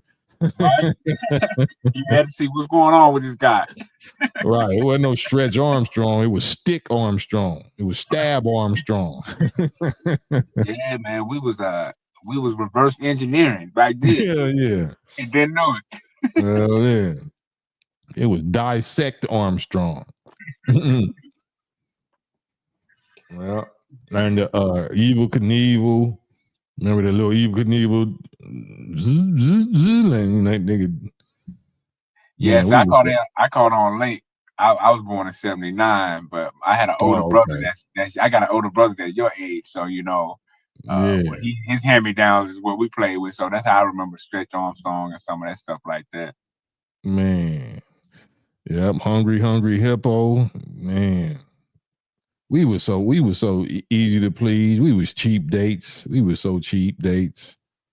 Well, just a piece of plastic with a bright colors would provide us hours of entertainment. Right now, boy, you got the damn near transmute, teleport yourself to, to impress these children. They so advanced. Technology and AI and printing, cyber, whatever they call that. Poetic. I had racing car tracks and electric football. Yeah, I had that. Everybody know you get beat, you get whooped with the racing car tracks. What's some race car? What the hell? I forgot what. Man, I remember Hot Wheel tracks. Hot Wheel, yeah, everybody had a Hot Wheel, but that was cheesy. That was like the Army men and shit. You just had to roll them yourself. But I'm talking about the ones the electric ones. The electric one, yeah, they were like the one. Yeah, I had the track. We had the track that go upside the wall. Yeah. I know what you're talking about. Yeah, they had the red or blue car. It was two different kinds. One was TLC or something like that. Yeah. TCR. No, one was TCR. Yeah, one was TCR and one was Tyco. One was Tyco. The Tyco was fast and whip around. The TCR is the one that it's like some little thin little wires on each track. Yeah. And it'd be noisy, but it still get down and they have a light, it'll light up. You know what I'm saying? We had both of those. Yeah, I remember that. And it had on the cars, they had like the little on both sides, it had like the little wires on both sides of the car. On one of the bottom side. Yeah, I remember that. What about Rock'em Sock'em Robots, John Malone, Rock'em Sock'em? Yeah. Damn, man, we was easy dates, boy. You could just sit us in front of that the whole day. You wouldn't see us. You would just hear us in there. Damn. Yeah, man. Joseph Ali Hart say Battleship was remember Battleship? Oh, that was the game. I used to love Battleship. Yeah. You sunk my battleship. Shit like that. Well, we were so cheap. That reminded me of Universal Studios. So do y'all know, like when you watch Incredible Hulk and Steve Austin, y'all had the Steve Austin man, Steve Austin with the bionic eye and a clear arm with all the little stuff in it. The Incredible Hulk, the Lou Ferrigno TV show, The Incredible Hulk, that was filmed at Universal Studios lot, along with Jaws, the movie Jaws. If you go look at that shit today, boy, you be like, I cannot believe that I was watching this shit right here. You ain't lying, man. That whatchamacallit tripped me out. I looked at an old episode of Incredible Hulk you was talking about. I said, what? I mean, this dude like he had on spray paint. Man, he had on slippers. If you ever seen Lou Ferrigno running in the street, like if he in New York Times Square or somewhere where probably sticks or rocks on the ground, this nigga had on green slippers. Green like karate shoe slippers. I was like, oh, they just don't even care. That's the original Tubi. The Incredible Hulk was the original Tubi. And they just didn't even care. Like they made so much money off of just shortchanging us with the special effects. They had a black man wig. Lou Ferrigno had like a black man auntie wig that they just spray painted. Like it was just terrible. Yeah, man. It was just terrible. Terrible. And he had some like little corduroys that was always tight with the same little slit cut on each side. Like who got the scissors and cut each side of his pants when he turned into the Hulk like that? Yeah, they just cut him up in the kitchen and said, throw these on. Yeah, man. Poor Bill Bixby. You know what I'm saying? He was just a punching bag. He couldn't, you know what I'm saying? Right. And it was really disappointing because I grew up on comic books, me and my brother Ruben and Randy and all that. We grew up on comic books. So once Universal Studios or whoever decided to make the Incredible Hulk and the nigga was just, he couldn't talk. He just like he couldn't talk, you know what I'm saying? And he didn't really have no power. Like he barely can jump further than I could jump. Like he barely can pick up a rock. Like he's struggling. Like, man, get out of here, man. He was like what they call him, a goyim. Yeah. But he had muscles, you know what I'm saying? He had muscles and he represented the little person getting bullied that can turn into, whatever. So I guess we bought it for that. Yeah. Like I said, we was very easy to please. We was cheap dates. Yeah, that's true. I remember that made a lot of. I remember that made a lot of the young guys in my neighborhood want to do push-ups and kind of get bumped up, Right. Man, the atmosphere. Man, Atari 2600 with the Pac-Man. They go like this, ding, ding, ding, ding, ding, ding, ding, ding, like. He didn't like the dots be right here. He don't go like this and eat the dots. He eat the dots like that, coming down like that was the most primitive.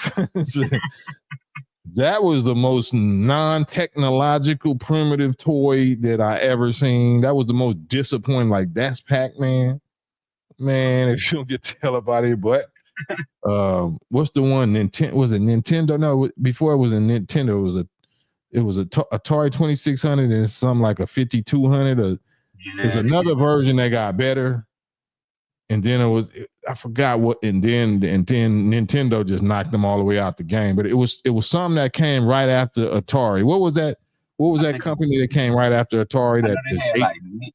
Neo Sega. I know Sega. Was it Sega? And then before Sega, I think you had what was it called? It wasn't Neo. It wasn't Neo Geo. It was damn, I can't remember.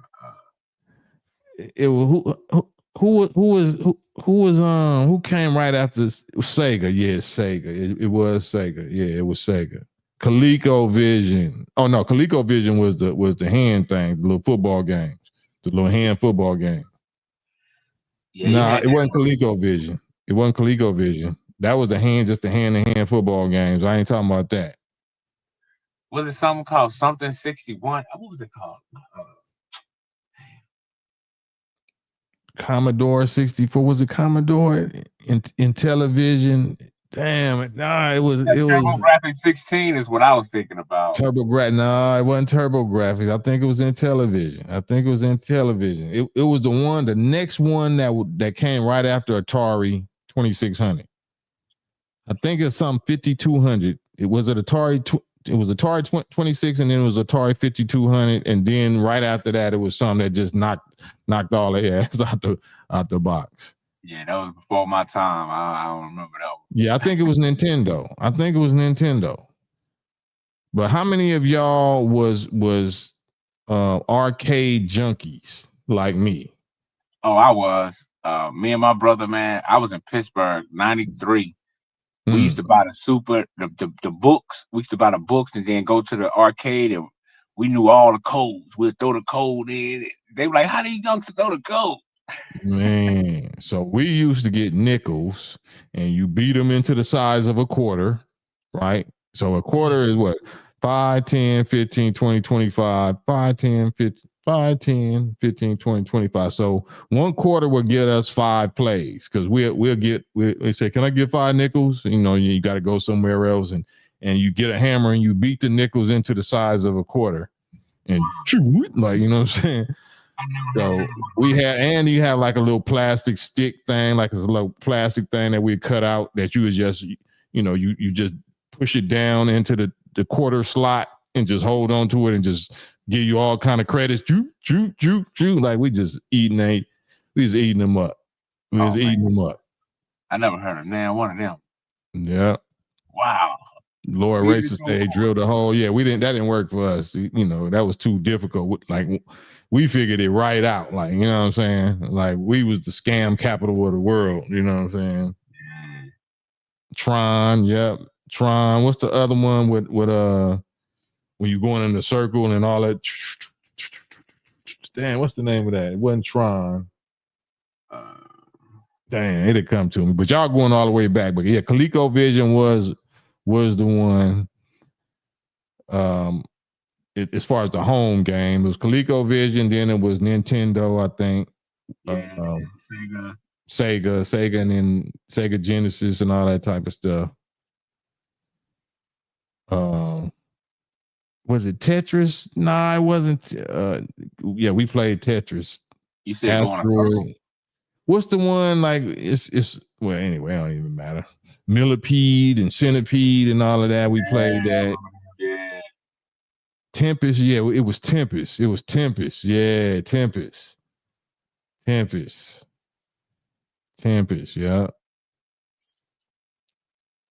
Yeah, man. Tetris, Centipede, Galaga. Yeah, I never really played Galaga. I remember Tron from the movie, though. Space Invaders, yeah, that's the OG. I think Space Invaders was like one of the OG. That was like one of the very first ones. I think that's what Atari 2600 really got launched off of just doing a home version of Space Invaders. Space Invaders was like the first one. Well, no, it was really Brick Out, or what's that little ping pong thing? They call it Brick Out, but you know what I'm saying? That was the very first one. And then Space Invaders, when Space Invaders, niggas like, ooh, I got Space Invaders. Like if you got Atari 2600 with the Space Invaders for Christmas, you was that dude. Oh wow. You was that dude. Yeah. Asteroids. Yeah, Space Invaders and Asteroids. Yeah. Asteroids was the first one. Yeah, you're right. Asteroid. Donkey Kong, of course, Donkey Kong. Yeah. That to this day, you know what I'm saying? We all know if they got Donkey Kong movies in TV shows, Donkey Kong broke the internet. Frogger, Defender, yeah, Frogger and Defender. Damn. Cubert, yeah, I remember Cubert. Yeah, I remember Cubert, yeah. Man. Dig Dug, yeah, Dig Dug. Man, we was hypnotized, man. Do y'all know we was under mind control?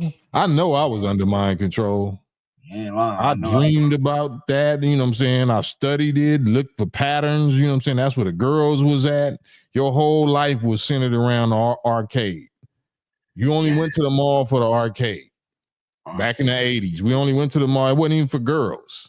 He was like, such and such want to talk to you. Look at that girl. Like, niggas, get out. Like, you get in a fight. Shit, you messing up my game. We used to go to, in LA, we used to go to the Hawthorne Mall. The Hawthorne Mall. How many of y'all, if y'all from LA, remember the Hawthorne Mall? That was the spot in the 80s. That was the spot. Had an AMC movie theater, was known for the arcade, was known for celebrities, was known for getting your your ass beat by every hood that goes, the Gang Bang Mall, you know what I'm saying? Hawthorne Mall. They shut that down real quick. Man. Super Mario Brothers, Tecmo Bowl down. Now we talking about so what was Mike Tyson Punch Out? That was Nintendo. That was Nintendo? Yeah. Yeah. Because that was I never learned how to play that game, but that's what Mike Tyson was literally God. Mike Tyson was literally God. You know what I'm saying? Yeah. So many niggas learned how to box and start. Mike Tyson don't even have a clue what he did to the black community. You ain't lying. I mean, his haircut from the haircut and everything. Man. Oh yeah, pole position, Ija. Pole position. Yep. That was one of the OG games. Sonic the Hedgehog. I never played Sonic the Hedgehog, but I remembered it. Yeah, I used to like that. What was it? Spy something. Damn. Man. Spy Hunter. Spy Hunter, yeah. Laura Ray said the 1980s were radical. The 90s was a riot. Halo from Anaheim, California, man. Then just had old English letters on khaki suits. Yeah, gang bang. And it was just terrible. The crack had just hits and niggas was getting money. And it's just, oh Lord. And the females, the young females from LA was just the most gorgeous. This was before GMO food and all us just ravished us. That's before Food for Less and Walmart food and all of that. Like LA, man, was it was biblical. Los Angeles was biblical proportions if you was born or raised in the 80s and stuff, man. He was raised in the 80s in LA. Man, it's nothing that could describe it. But yeah, that's when gang banging really took off and reached its peak in the mid 80s, 84, 85-ish.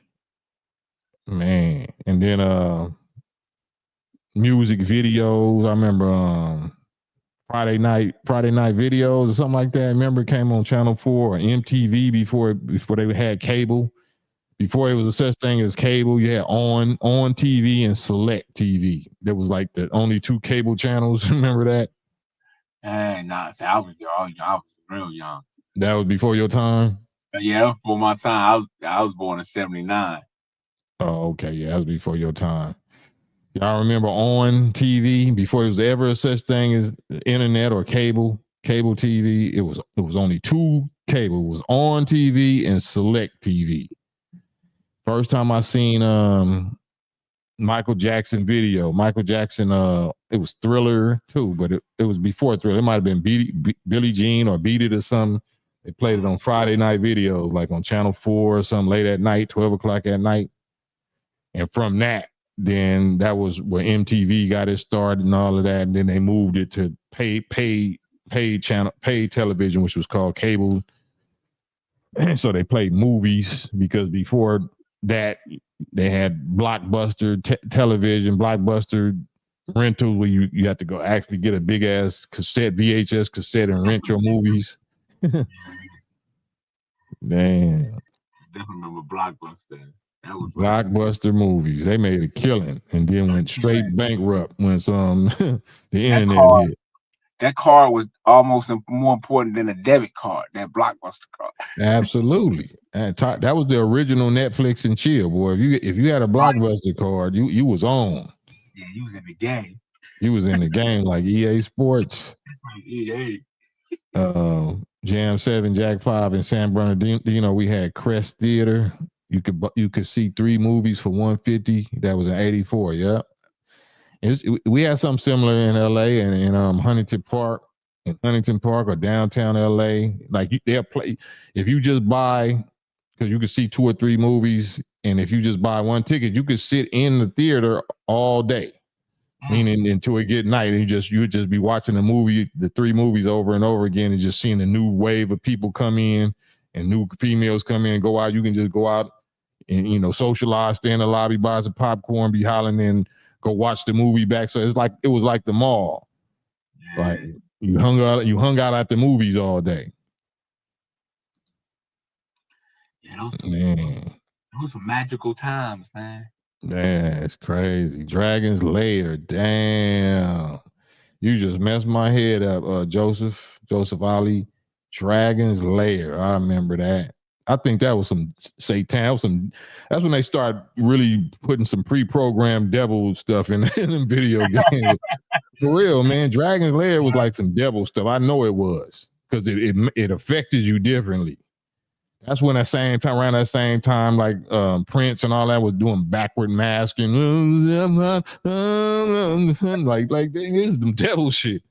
Like I remember Dragon's Lair, man. They had some subliminal messages, some devil stuff going on up in there.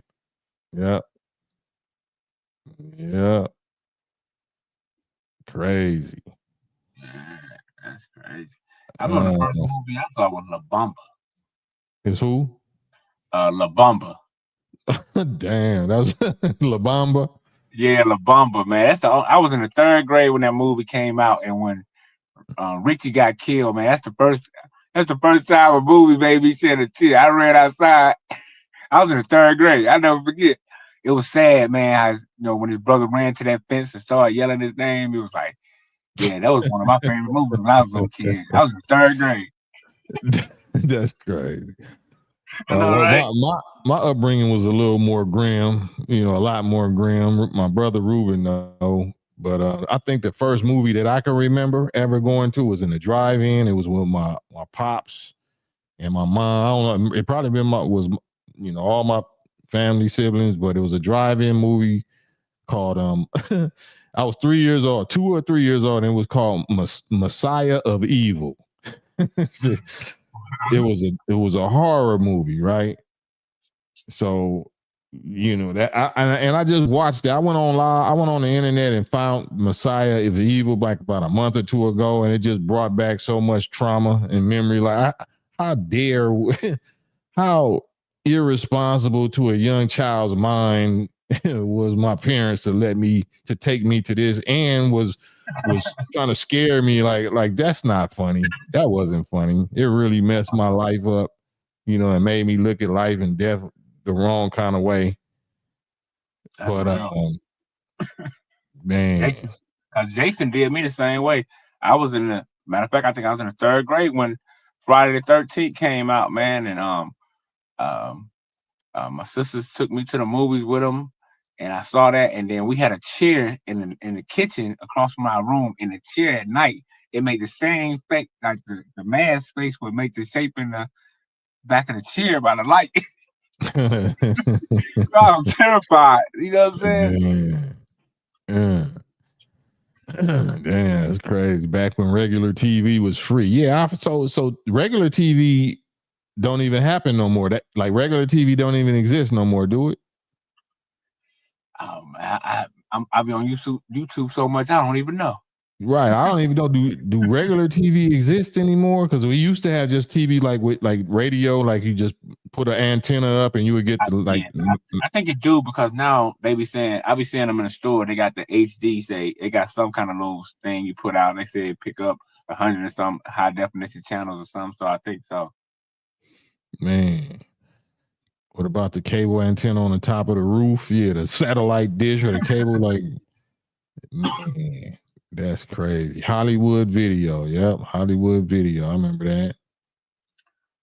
Warehouse, Blockbuster. It was another one. With Hollywood Tower. Video. Yeah, Warehouse, Tower Records, Lord Racer, Warehouse, Tower Records, Blockbuster, and some other video. I forgot. I think they had Hollywood Video or something like Hollywood Video. Yeah. Ruben, your Compton Drive-In, man. Yeah, man. Rosecrans, like we used to hit all that. Rosecrans Drive-In, Compton Drive-In, Paramount. But yeah, back then, man. And then when I was little, we went to because we used to live in Inglewood. So Fifth Ave, I think it was Fifth Ave. There used to be a movie theater on Fifth, right there on Fifth Ave. Man, I'm scrolling. I'm trying to keep up with y'all. Elijah Moore said the very first movie I ever saw in a theater was Bruce Lee, Game of Death. Damn. I remember I seen Enter the Dragon at my high school. I mean, my junior high school, Willowbrook. I was at Willowbrook Junior High School. We used to have movies every Friday or something, like real movies in the theater. Like, but they bring them to the junior high school, middle school. And I seen Enter the Dragon. That was the best movie I ever seen in my life. That shit That was another thing that just had everybody kicking the shit out of each other and shit for the next 2 years. Yeah, man. I remember when I first saw that, I swore I was Bruce Lee. All right, man, because Bruce Lee, his something about his whatever, he must have been raised around black people because you could just resonate his moves, his style, little handsome dude or whatever, I guess. That was about scrapping and fighting and doing like little black moves or whatever. That dude, man, that dude turned a whole generation out. Facts. Didn't the most honorable Elijah Muhammad say like they was our brothers or something, or they was the second made? I forgot what he. No, the Japanese is the closest to us. Oh, okay. Yeah, the Chinese is closest to the Caucasian because they like war, they like fighting. I see what you're saying. Mm-hmm.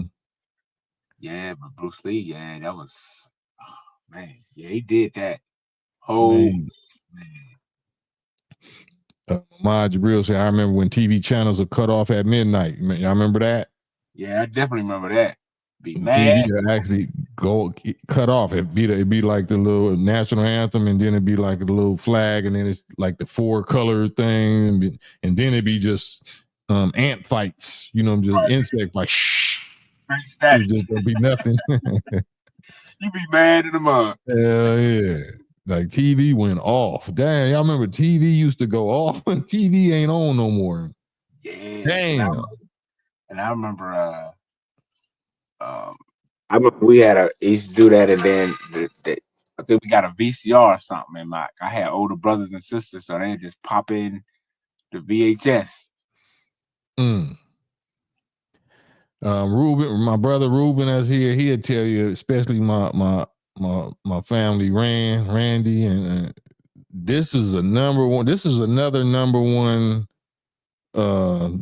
rental movie that was so terrible and dark, but this is what we thrived off of. So we got a kick out of horror movies, and then it was even better when you could see it was real, unalivings.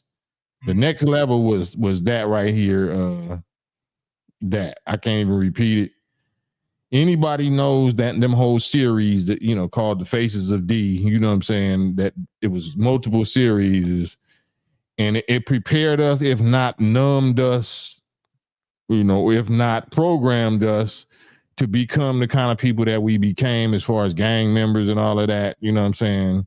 Because it was against our nature, but then it became, everything was weapons. We was looking for weapons. Everything was weapons. We was looking for things that was going to unalive each other. So we used to catch spiders and make spiders fight, catch lizards, make them fight, catch snakes, roosters, pit bulls, anything, we was trying to unalive it, you know what I'm saying, or get it to unalive each other. Like, so I already knew we was possessed by straight devil. We was possessed by Satan, no doubt about it. You know what I'm saying? Through TV and video games and movies and all of that. We was absolutely possessed by the devil. That's a fact. That is a fact, man. Because I know we was down here in Bama, in the early '90s, dog fighting was big. Like they used to do it in the open. Yeah, with the Michael Vick. Yeah, the Michael Vick. Yeah, in the 90s. I can't say what it is on here. Yeah, man. It was. I remember growing up. A lot of that was going on, but like this, like you were saying, man, they had us caught up in all kind of madness. Man, man, I'll tell you.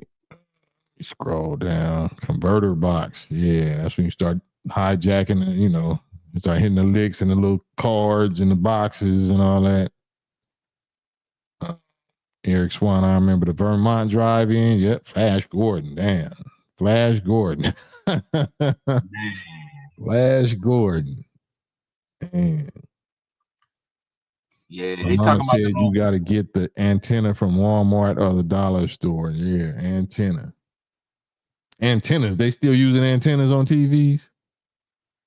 I think so. Yeah, some people are, man. They still sell them in the stores. I seen them, a couple of them in the store. But I guess now they say they pick up high definition channels or something. Man. Yeah. Let me scroll out. I'm way behind y'all. Chris Jones said The Exorcist scared the ish out of me. The Exorcist 2? What about The Exorcist 1? Exorcist 1 scared the ish out of everybody. Hey, for real, man. That was something. Yeah, they traumatized a lot of us with the movies, man. You know what I'm saying? Oh man. Yeah, my bro say testing how long a lizard could hold his breath underwater. Yeah. I mean, we was brutal, man. We was brutal. It wasn't our fault. Cat in the sack. Yeah, we did worse than that. I can't even, if I don't want to get this channel, we can't even speak the unspeakable that we did to God's creation. You know what I'm saying? Cause I know in the South, I remember we used to tip cows and stuff, man. It was cow be sleep, just push them over. Man. So y'all had black and white TVs. Y'all remember black and white TVs and every TV there was no remote control. Right. You turned it like this. Turn that knob. And then you had to tune it in, that little circle thing that around the knob. You had to tune it in, fine tune it. The UHF and VHF. Y'all don't remember that part, huh? Yeah, put a piece of paper in there to hold a little part from moving a little second, like the second part, like you said, you used to turn. We used to have to put we used to put a piece of paper in there to hold it in the spot. Man. Do y'all remember that? Y'all remember the UHF and the VHF? Like you had the regular 2, 3, 4, 5, 6, 7, all the way until whatever, and then you got UHF and then VHF. Yeah. Y'all remember that? Yeah. On the UHF, I think it was like channel 52 and all that. That's where you see Ultraman and all them like Chinese, I mean them Japanese superhero shows and like the different like educational shows on UHF, like Sesame Street and all that. UHF, damn, that's crazy. Yeah, and the TVs weighed about 200 pounds. Right. If one of them TVs fell on you, you going straight to the hospital. I know that. I know down here they call them Bertha butts. Man. Channel 52, right? Speed Racer, Little Rascals, all that type of stuff. Yeah. Yeah, and I think that UF and BH, that look like primitive technology now, Yeah. But shit, that was witchcraft and shit of its time. You know what I'm saying? Yeah, that was so. Just the idea. So watching that big heavy ass picture tube thing, but then we was watching Captain James T. Kirk and them pulling out a little cell phone, like talking to somebody on, like damn, he talking to somebody on the screen, and be a show like the little screen. And now we really that's old news to us. Yeah. That's literally that was Star Trek. That was space age technology, what he had in his hand. That's a fact. Now we done passed that. That's crazy. That's amazing, man. That's amazing. Like, MCT say, have y'all ever watched the show MASH? Never. Like you only listen to like the first 15 seconds of MASH. MASH meant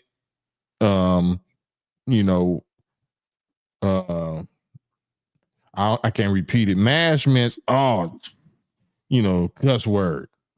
That means ain't nothing else good coming on. If you seen MASH, ding, and a nigga running up like, niggas like, damn, like, you know what I'm saying? That means ain't nothing else good coming on.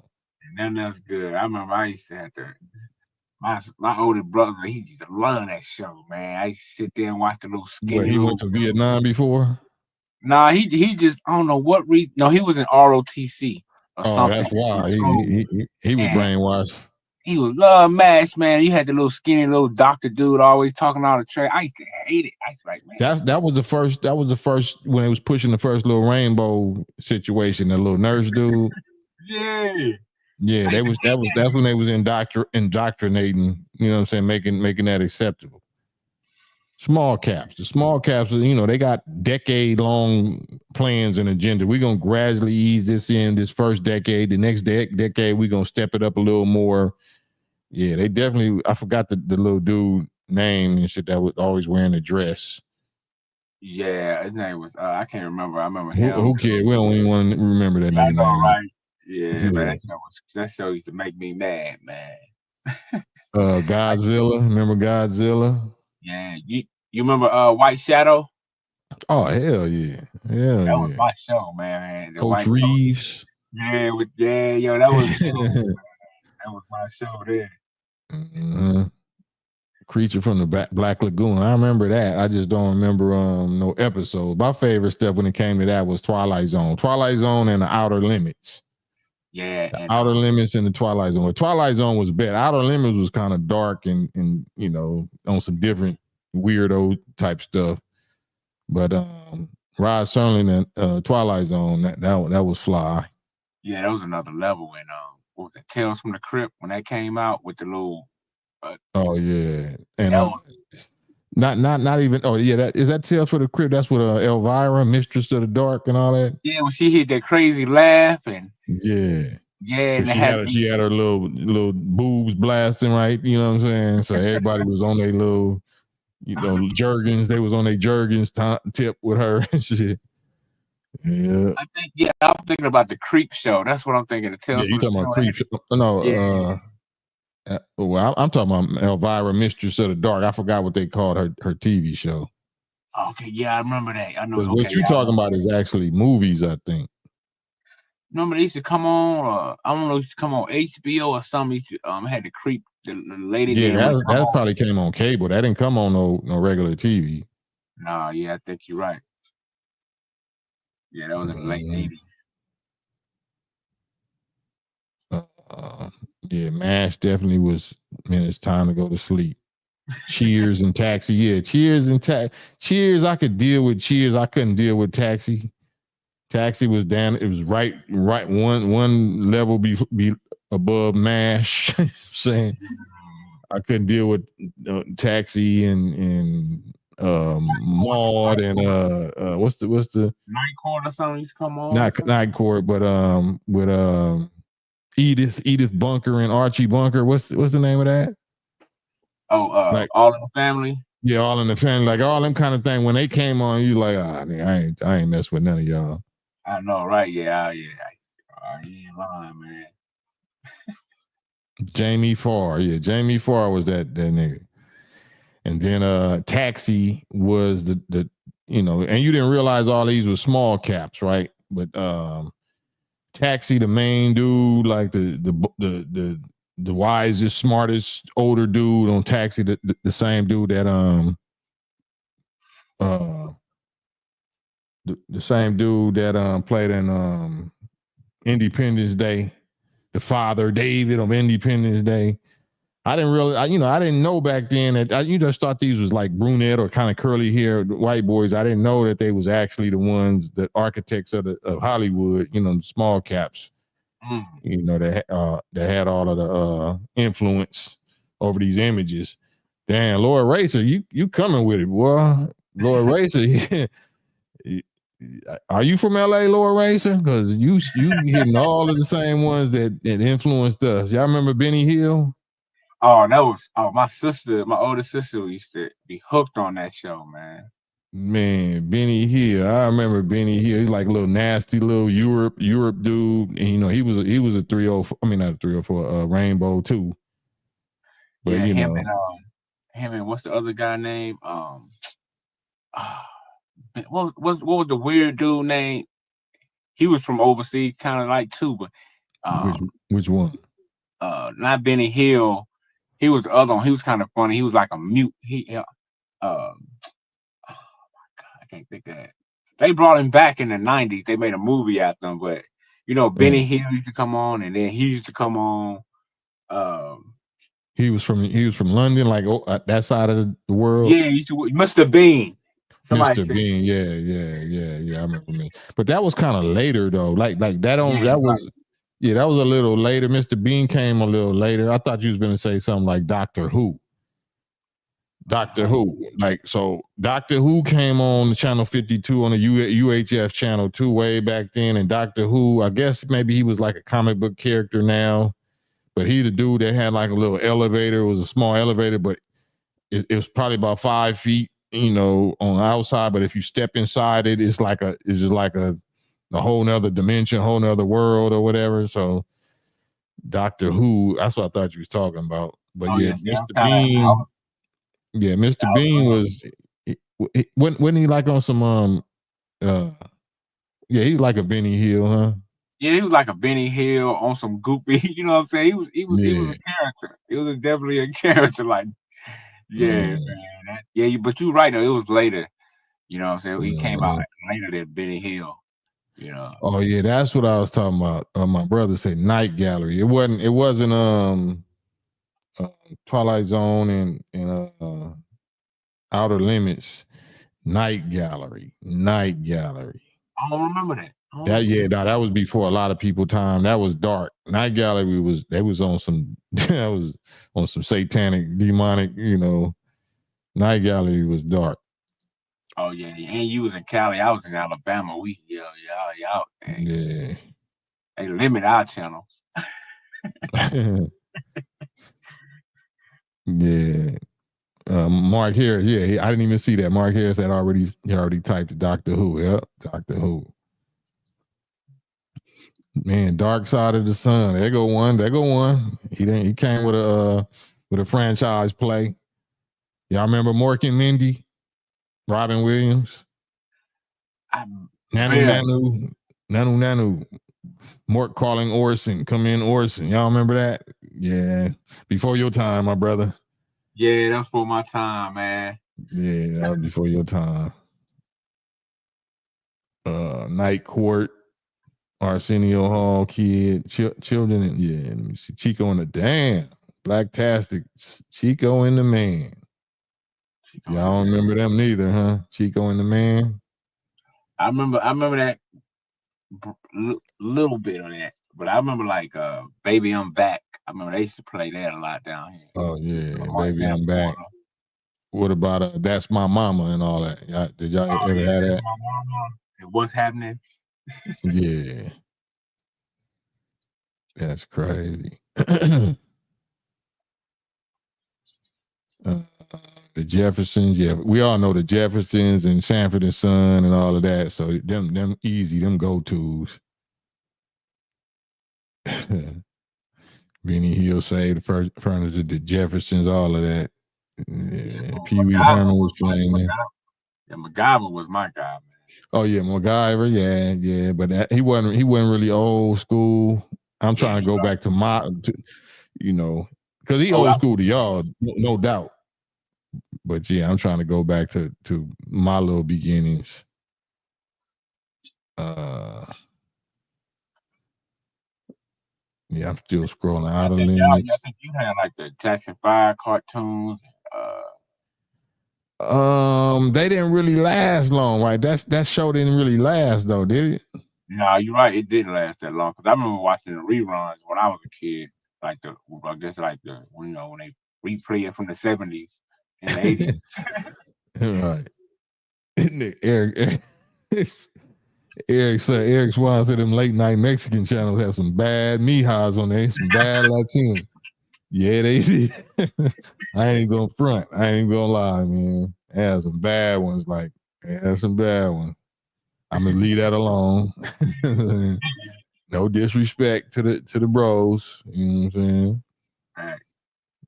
Remember Chips, AO Chips, Ponch and John Chips. Yeah, Chips. I remember Chips down here. Yeah, I used to like Chips. What about Laverne and Shirley? Oh, my sister, I ain't watched that. My sister them did. I ain't know. Laverne and Shirley, Happy Days with the Fonz or Happy Days. Yeah, Happy Days. Magnum PI, definitely Magnum. I used to just watch it just for the Ferrari, just for the Ferrari. You know what I'm saying? 21 Jump Street. Yeah, that's 20. Bless your heart, Madonna, because I'm 10. I'm Yeah, 10 years. that's right. I'm 10 years older than you, so certain like we wouldn't even dare watch them. But yeah, Greatest American Hero. Yeah, that was my number one. But I used to like that. That was Ralph Hinckley and whatever. Little y'all can go on YouTube too, man. Write some of these down because they stay on YouTube. You're gonna be looking at like, man, I used to like that. That's why I be letting my children, you know what I'm saying, see like the stuff that we grew up on. They be like, you used to like that? Like how would you dare think that this was entertaining? And it's like clowning me. And I was like, yeah, this dude look trash. This is very trash. You know what I'm saying? If you look at it today. Yeah. I used to watch Dolomite. No, we couldn't watch Dolomite. Well, Dolomite was a record, an album though, wasn't it? Remember he had the little movies with Petey Wee Straw and. Oh yeah, nah. We grew up in a Christian house. We couldn't get our hands on that. You know what I'm saying? We had to go over somebody else's house, and that was more of an East Coast thing, maybe a South or down South and East Coast thing. We wasn't aware of them on the West Coast. I feel what you're saying. Yeah. Fantasy Island, Blacktastic, yep. Miami Vice, of course, AO. Fantasy Island was different. That was dark sometimes. That was like low key. Sometimes it's like on some Twilight Zone type time. Knight Rider, yeah, somebody said that earlier. Cheech and Chong was a movie. I remember Cheech and Chong, a movie. I seen that at the movies. That's when, like I said, you know, it's sad, but right now, you know, everything is on some Me Too, whatever. But they raised us in low key RAPE culture.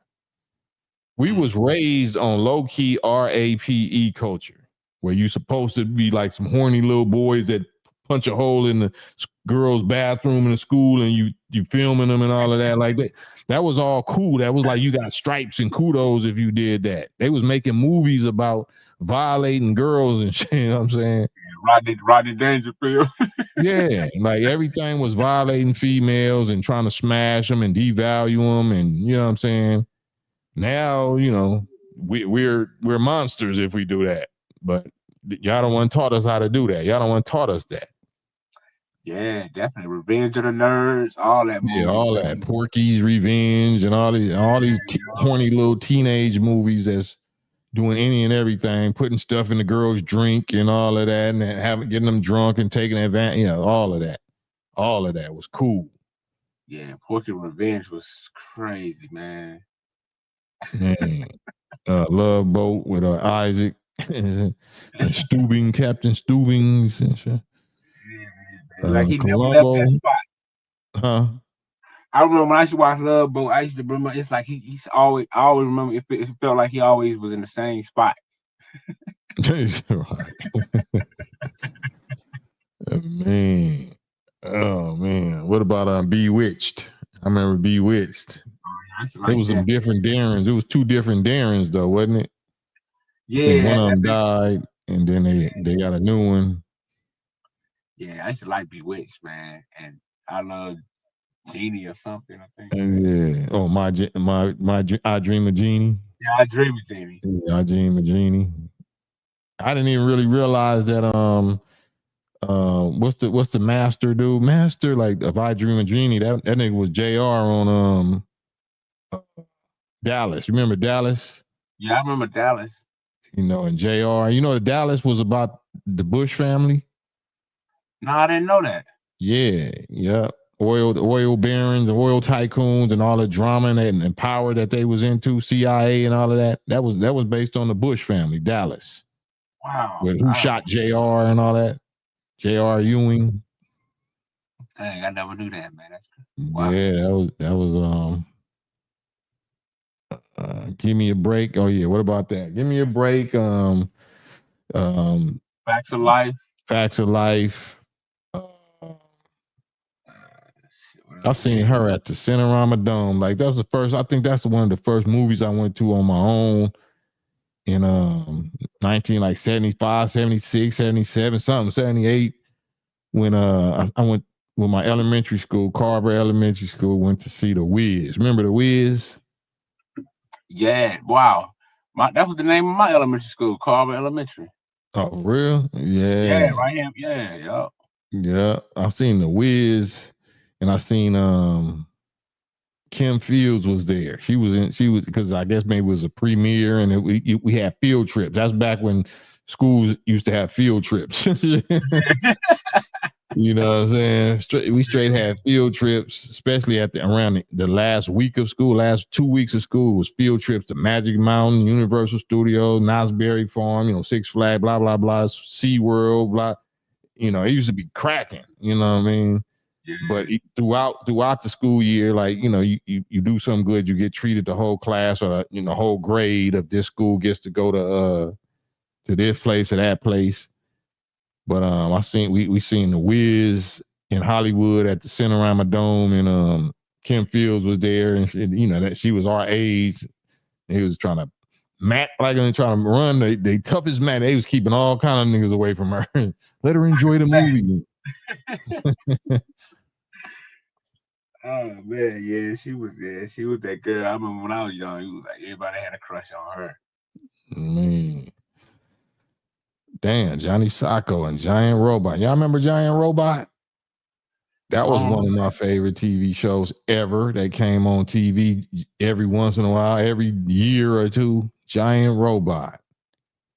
I don't remember that. And yeah, that was before Ultraman. Like Ultraman was kind of whack. Ultraman came on every day after school, and you could tell it was just a nigga in a tight, shiny outfit or whatever, doing karate on. But Giant Robot was it. That was it. That was all the whole Japanese style, like the Godzilla and all them little characters that he was fighting. Damn. Beretta. Remember Beretta? Dark Side of the Sun. Dukes of Hazzard. Yeah, we know Dukes of Hazzard. So Dukes of Hazzard is gonna make me think of Gilligan's Island, because Gilligan's Island had two different types of breezies. Because Dukes of Hazzard, Daisy Duke remind me of Ginger on Gilligan's Island, but then you also had the other. What's the other girl on Gilligan's Island with Ginger and what's her name? Jane, I think Jane or something. No, that wasn't on Gilligan's Island. I forgot her name, but both of them was kind of cute, but Ginger was the one that was, on some sexy, always trying to be sexy and stuff. Yeah. I remember that. Different Strokes for sure. Different Strokes. Steve Austin, $6 Million Man. Laverne and Shirley, yeah, we said that. We used to watch MC Hammer. Not MC Hammer, but Mike Hammer or something like that. Who's that? The Hammer or Mike Hammer or something like that. I forgot what it was called back then. I think I know what you're talking about. Damn, Shazam in the Land of the Lost. Damn. Yeah, that's the what was that network on Saturday morning? Land of the Lost. That's the Marshall, Will, and Holly on a routine expedition in the greatest earthquake ever known. I remember, that's crazy. So that I forgot the name of that little company that had all them shows. It was like HR Puffin stuff, The Land of the Lost, Electro Woman and Diner Girl, Sigmund and the Sea Monster. Damn, you just remind me, man, that's crazy. Crazy. 18, yeah, for sure, 18. That's why I seen at the Hawthorne Mall, I seen Mr. T in person on Christmas. And he had a gang of real gold. Buff as a mug. That's when he was at his peak, like in the 80s. You know what I'm saying?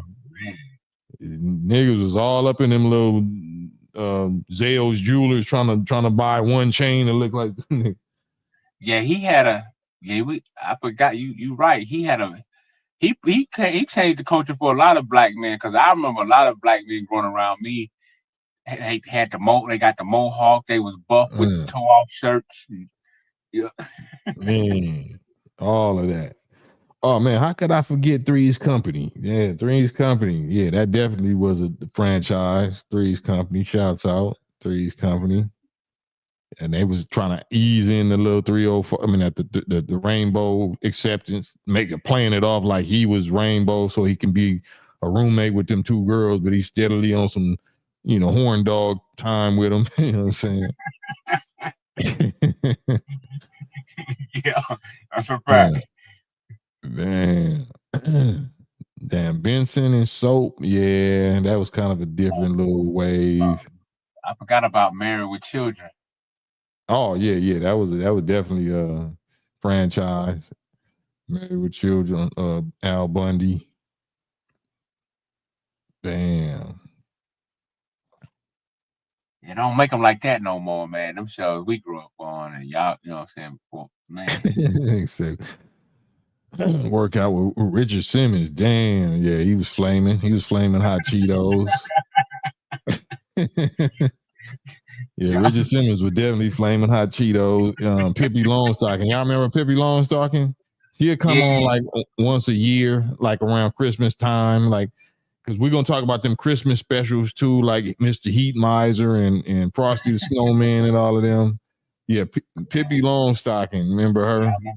Yeah, I remember her, Villa man. Villa Cola or something. So Pippi Longstocking was like the prelude to Annie, to little orphan Annie or something. Mm-hmm. I remember she was real adventurous. She was outspoken. Yeah, and she had superpowers or something. She was super strong. And they used to catch me with the song Pippi Longstocking, something like that. I'm like, yeah, they that bit programmed in my mind. Yeah, Gremlins. Yeah, I remember Gremlins. That was a movie though. Yeah. But that Snowman was that you talking about. That was I used to like the one where the little skinny dude was trying to catch him with the hat, but it had the dude with the raspy voice singing Frosty the Snowman. That was the coolest stuff for me, man, back then. Yeah, like that was like they know to program children, man. That's why they made us fall in love with pagan Christmas, because they put all of the best animation and cartoons along with gifts and cheer, and people is acting nice to you, and you smelling the Christmas tree smell and all of that. Man, they know how to just just totally had our mind possessed, man. Yeah, man. And then that feeling you would get during that time of the year before, but like the prelude before Christmas was coming, it's like that whole decorating the doors in the school, and they just prepping you in the school, you know what I'm saying? Changing gifts with friends. Yeah, they did a wonder. Yeah, they definitely did a number on our brain. Danger Island, damn, Danger Island, the monkeys. Hey, we're the monkeys. That was it. I used to love that show for sure. That's crazy. Banana Splits. That's crazy. Say Bewitch was fine. Bewitch.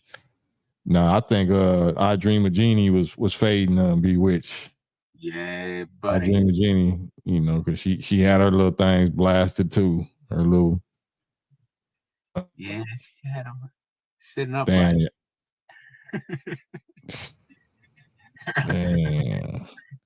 Damn, Dr. Shrinker. He's the madman with the evil eye. Dr. Shrinker. Dr. Shrink. Damn, American Indian by blood. You came on one right there. You knocked that one out the park. I don't think nobody would have said that. Damn, Doctor. You have no clue what I'm talking about either, right, Madonna? No clue. No clue. That's a unicorn bar right there. I need to just leave that up. Only those that know don't know. Dr. Shrinker. Damn.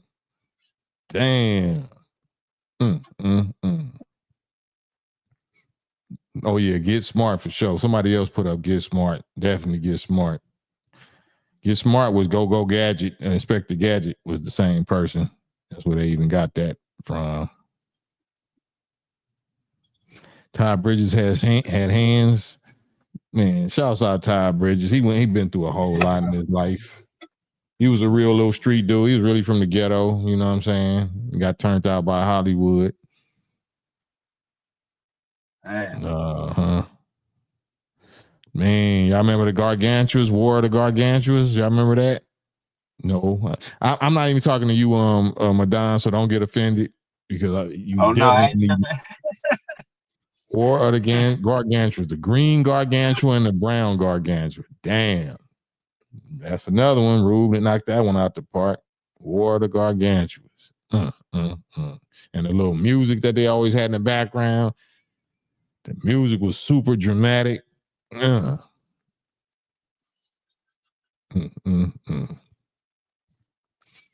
do the crime if you can't do the time. What was that from? Don't do the crime if you can't do the time. What was that TV show?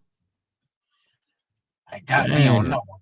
I remember that tune, but I can't remember. Crime if you can't do the time.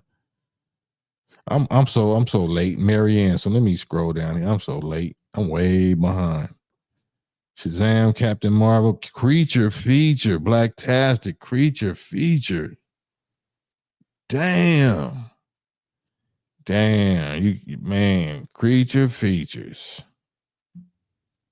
KM for sure. That's a franchise. We all know franchise players when we hear them. Addams Family, and the Munsters. Yeah. The Munsters. Lily, you know. I used to like the grandpa. Yeah. The vampire dude. And that's what they got Elvira. They got Elvira off of the wife character on that. Yeah, he come out of the back. He come out of nowhere with that driving in that hearse. Oh man. Elijah Morris, definitely said the monster. Elizabeth Montgomery in Bewitched. Damn, what happened? Man, y'all, bringing me back. That's crazy. 10,000 Leagues Under the Sea. Damn. First scary movie was The Shining. Yeah, The Shining was terrible. That was when they was in the snow. I think The Shining when they was in the snow and some little monster or something. And the second was The Serpent and the Rainbow. I never seen that. Battlestar Galactica. I used to watch that. That was a spinoff of Star Wars, but it was on TV every week. Battlestar Galactica, yeah, or Star Trek and Star Wars. Man, Groovy Ghoulies, TV. I mean, cartoon Groovy Ghoulies. Yeah, man, damn.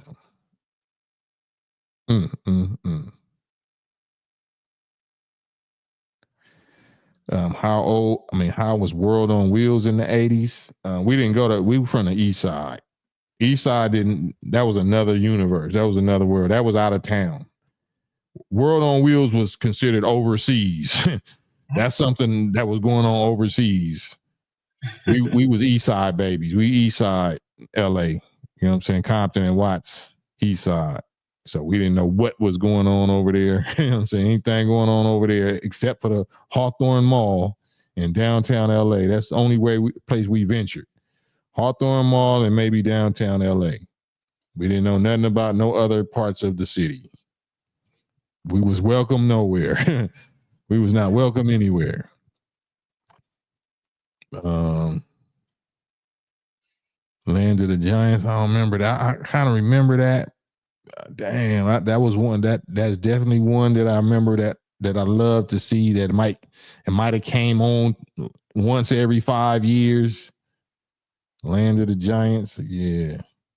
Land of the Lost, yep.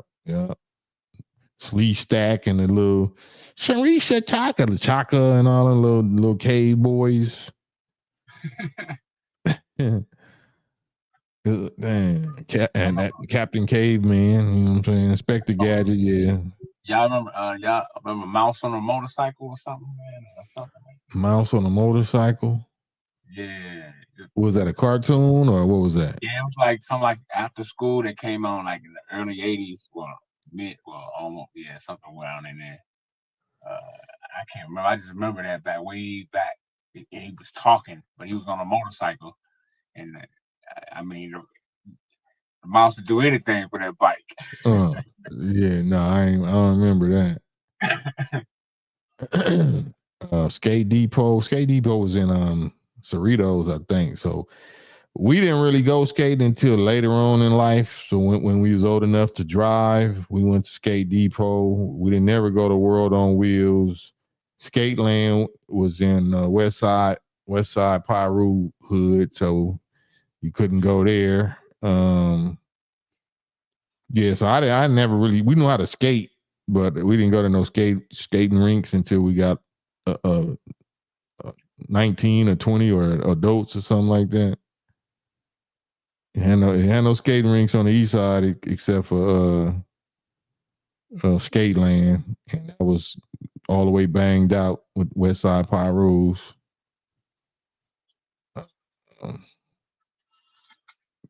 You see, Planet of the Apes and Cornelius. Papa Smurf and Smurfette. Yeah, I remember Smurfs. I mean, they still, that lasted. So that was a big thing back in the day. Yeah, I remember. Some of my Jehovah's Witness homie family was telling me that was demonized. That was demonized. They used to always say demonized. Like that was like a supernatural demon. That's demonized. Like, what do you mean? Demon eyes? Like they got eyes? What do you mean? No, Smurfs is demonized. You know what I'm saying? They said at the hall this ain't no disrespect. This ain't no disrespect to the Jehovah's Witnesses, but everything was the Kingdom Hall. They said at the Kingdom Hall, that the Smurfs is demonized. We can't watch the Smurfs no more. It was all kind of stuff they couldn't watch and see. Yeah. Shouts out to my family, my cousin. They say the Smurfs was demonized. Oh man, this Smurf like that. And the cold thing that, there's a gang of stuff that Michael Jackson was doing that was demonized too, but they just let that slide because he was Mike.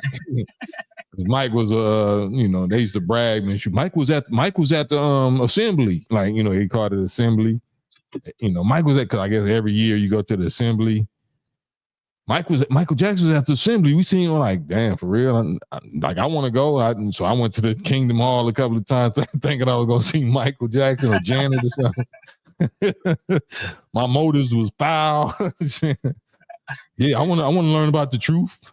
I want to learn about the truth, and I want to learn about Janet. Right? Janet be coming to the Kingdom Hall. Man.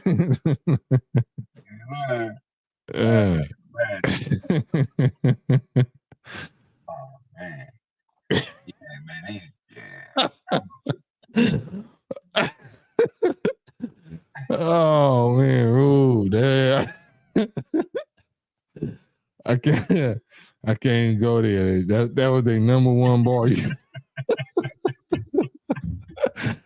gonna get destroyed. Like a lot. I mean, Jehovah go destroy. You gonna get destroyed. Damn, Gina. Damn. Oh man, I can't take it no more. Right. Oh, Dark Side. Listen. Dark Side. Are you from LA, Dark Side? Damn. He know exactly what I'm talking about. This is exactly the story I heard right here. Jehovah's Witnesses claim that a Smurf came alive at their meetings and ran the hall. It's exactly the story I heard. Oh, man. A Smurf came to life. So I never watched Smurfs the same again. Like, you know what I'm saying? Like, I can't even watch these niggas. Then when I turn it off, I might be giggling, but then I might hear like a noise and shit. Like, is this a Smurf in my hallway? Do they hang out only in the halls and shit? Like, yeah, man. Good thing didn't nobody drop a crunch berry. Oh man, I'm telling you. And we so young, and they said that was that wet. That was that sherm. Like, oh Lord. Damn. Oh man. And this is the young, impressionable children who this is my cousins and my homies' parents. So parents don't lie, especially about something like that. So you thinking everything that your parents or your uncles and aunties are saying is the gospel truth. Like, for real? And yeah, it was some vampires in the trees, and we seen some purple eyes, and I'm like, oh, for real? Like, damn. I tell my mama, so they said it was some demons and the Smurfs came alive, and I forgot what she like. Don't worry about it, baby. Just pray to Jesus. So I went from one craziness to another craziness. Like, so my minds were scrambled. It ain't even drugs. Remember that commercial? This is drugs and some scrambled eggs. This is your brain on drugs. No, this is religion. This is Jehovah's Witness, and this is your brain on Christianity, nigga. I was both of them. Hands on some streets, you know. So we didn't stand a chance. We had to wind up in a penitentiary or dead or gang banging, or you know, we didn't have a chance. Man, you got me dying laughing over here, man. Oh my goodness. Oh man. Yeah, we didn't stand a chance. I ain't never think that's funny, man. Smurf came alive. Oh man. Yeah, man. Somebody would have dropped the Captain Crunchberry, man. Hey, man. Tell me I'm lying. So Jamie Summers say, yeah, Smurfs flying through the hall. I was shook. Dark Side say, no, I'm from VA. I'm from Virginia. That story spread across the country. Absolutely. Man. They banged that story where I was at. That was bang. That was like, you know, red alert, high alert. You know what I'm saying? Everybody on alert. Do not watch the Smurfs and do not use Procter and Gamble. Procter and Gamble products where they had a little sun, the little moon, the moon and the star. Like, this is way before Islam. I didn't know that's the Islam symbol. They probably was saying that we was demons. They said any Procter and Gamble is demons. Any Procter and Gamble products was demons, and the Smurfs would come alive and run through your house or your hallway or something. They was demons. The Smurfs and Procter and Gamble products. Yo, man, that's wild, man. Boy, hey, that's. Tell me I'm lying. Somebody tell me I'm lying on here, man. You telling like little 5 and 6 year old children this shit, man. Yeah, that's that's tragedy, man. That's Rube said, what was that movie when a little black voodoo dog came alive and start stabbing little people in their ankles? Yeah, that. You know what I'm saying? I forgot the name of the little doll was named. I forgot. I remember exactly what you're talking about. Charlie's Angels. I remember that for sure. That was a franchise for sure. Fat Albert and the Cosby. That was my favorite. Fat Albert, you know, that cartoon. Bill Cosby, salute Bill Cosby. That's why they had to destroy him, because he single-handedly saved our sanity. Bill Cosby single-handedly saved our sanity with Fat Alberts and the Cosby Kids. That's the only thing that I really can relate to. That just brought me back to, you know, my moral sanity is being a black young boy. Vavoom. Damn, remember Vavoom? What was that on? That was Vavoom. That was just a character that showed up on Bugs Bunny or something. It was on somebody. Chris Jones. Then you had the Pastor Price on TV. Yeah, Fred Price. Ever increasing faith. Crenshaw Christian Center with the perfect Michael Jackson afro and the what's my man on Family Feud? Steve Harvey, the Steve Harvey mustache and the Michael Jackson afro. Oh, man. Yeah, Pastor Fred K. Price. Crazy, man. Felix the Cat. That was a bar. Felix the Cat. Yeah, I remember Felix the Cat. I remember we used to watch something. I think it was like Paw Paw Bears or something. They was like tribal bears or something. I can't remember. Oh, damn. Donnie and Marie. Any of y'all remember Donnie and Marie? You won't remember this. Donnie and Marie, straight whitewash. You know what I'm saying? Donnie Osmond, the Osmond family. They was like the white version of the Jacksons. They was competing with the Jacksons, and they got a primetime TV show. Donnie and Marie.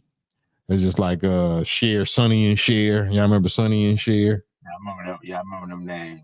I remember them names. Of course, Schoolhouse Rock. Yeah, I still put my children on Schoolhouse Rock right now. That was classic. That's epic. I'm sure that God's Angels created Schoolhouse Rock.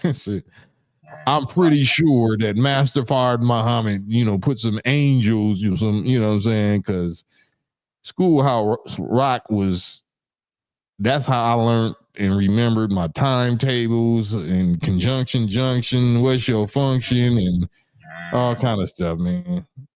That was a straight blessing because I ain't learned nothing from them teachers. I was just remembering them songs. Damn, Voltron. Yep, Voltron. That was on UHF. That was channel 52, UHF. Hill Street Blues.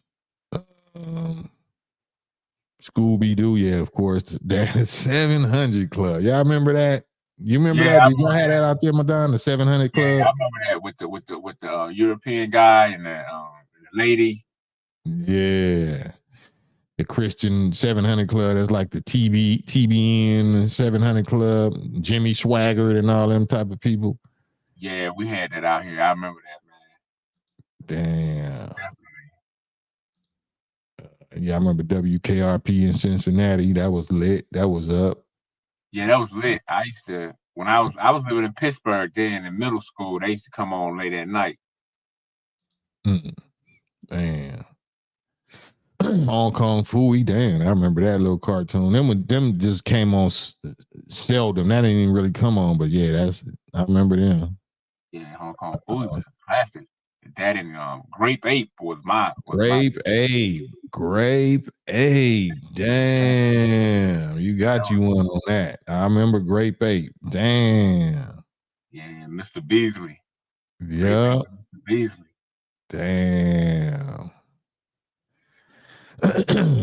Cool Joe. Remember Cool Joe? That was a movie with the dog, the Saint Bernard or something. Yeah, that was crazy. That movie right there. Yeah. Reading Rainbow with LeVar Burton. That's before he had the Roots role, or after he had the Roots role. I guess they were so pleased by his portrayal of a slave as Kunta Kinte, they wanted him to learn how to read. So yeah, we used to always watch Reading Rainbow, Butterfly in the Sky. Yeah, that kind of threw me off when I was young, man. To see him go from Kunta Kinte to Reading Rainbow, as a youngster, I didn't know how they was actors. Man, I couldn't, I'm like, how you go from a slave to, I used to be bugged out when I was a little kid. Yeah, what happened? He all right? Right. He all right now? He got freed and shit. I thought them lashes he got was real. And today's, when you think, hey, man. Man, yeah, I remember Electric Company. That was like they was competing with Sesame Street, and it'd be like shit, like you know what I'm saying, like they'd teach you words and educational stuff, but it was called an Electric Company, and start off like, hey you guys. So they had like same kind of like characters that Sesame Street had, but then they had Morgan Freeman. Morgan Freeman was Spider-Man on the Electric Company. So before Morgan Freeman ever got famous and shit, he was Spider-Man on the Electric Company. That's crazy. Laughing, damn, I remember Laughing. Damn, that was like some of the first little variety shows. Remember the Gong Show? Do y'all remember the Gong Show? Yeah, I remember the Gong Show. Damn, the Gong Show. Damn. Wow.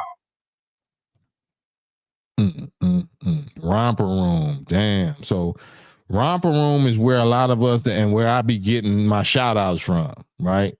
So they was the first ones I ever seen doing live shout outs when I be saying shouts out. What's up, KM, Poetic Truthism, Indian by Blood. I see you, Safi Ali.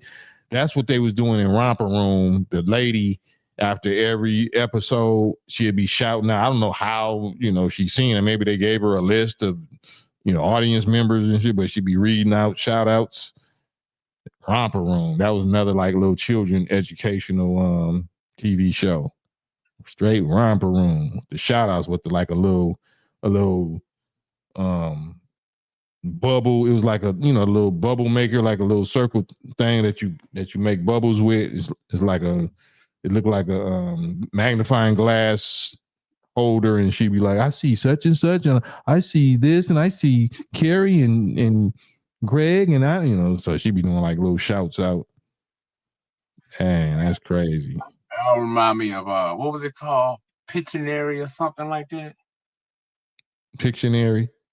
Yeah, that's the one they was kind of counting like. It sounded like some brothers and sisters made it back then because it was kind of groovy when they was counting you. I think there was a Pictionary or something like that. I can't remember. It was, man, I was way back or something. Damn. KM says Letterman. Remember Letterman? Damn. You went back. Letterman. I remember Letterman. Damn. You got you one, KM. Letterman. Damn. That was along with along the lines of Schoolhouse Rock. Letterman. Jimmy Swaggart. Yeah, that's hilarious. That's what the Wayans brothers was imitating on Living Color. He was imitating Jimmy Swaggart and Fred Price when it was like Reverend Pathos and something like you can't fool the Lord. Like I forgot he was speaking in tongues like it'll be a little like Damon Wayans had the afro like, and I'm back. And the Lord said to tell you how, now pass that collection plate. So they was spoofing Jimmy Swaggart and Fred Price. Oral Roberts, Soul Train. Yeah, Soul Train. I'm trying to watch Soul Train right now. I was on Soul Train before Don Cornelius passed away. Magilla Gorilla. Damn. Magilla Gorilla. I definitely remember Magilla Gorilla. Magilla Gorilla. That's crazy. Talking in tongues, right? Soul Train, Mr. Rogers. Yeah, salute Mr. Rogers. Rest in peace, Mr. Rogers. He was anti-racism and he was anti-rainbow. He was hard against, he was conservative. He looked like he was on the rainbow side of the game, but he wasn't. He was anti-racism and anti-rainbow, Mr. Rogers. Yeah, he had when I stayed in Pittsburgh, man, like across the street was like, crossing up the street was like the rich people, and he had a house up there, man. He used to put like this giant bowl of candy outside and fill it all the way up with candy. You know us, man. We black. Yeah, I wouldn't have hit that. I wouldn't have hit that bag of candy. Even though he was I can't trust it. Oh man, Captain Kangaroo. Remember Captain Kangaroo for y'all? Yeah. Oh yeah, that was all bad. I can't read the rest of that. Scooby-Doo, of course. Music library. Damn. Eyes on the Prize, PBS. Gene the Dancing Machine. That's on the Gong Show. Gene the Dancing Machine.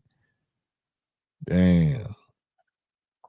You remember on Family Feud when Richard Dawson used to kiss every woman in their lips? yeah. He didn't play no games. Oh man, love that dude. That was his whole like little Hugh Hefner thing. Like they knew they came on there just to get kissed in the lips by Richard Dawson, like back to back. I'm glad it wasn't no HSV back then and shit. And he would have spreaded it all. Like he was kissing everything on the lips. Yeah, my husband would be standing there looking off. Like I ought to crash your skull in. He just kissing everything on the lips. And then had him some little breezies, Bob Barker. Oh yeah, Bob. Yeah, Bob. Yeah, Bob Barker had he got a little rotation. He had a nice little rotation. He had a pretty good run. I'm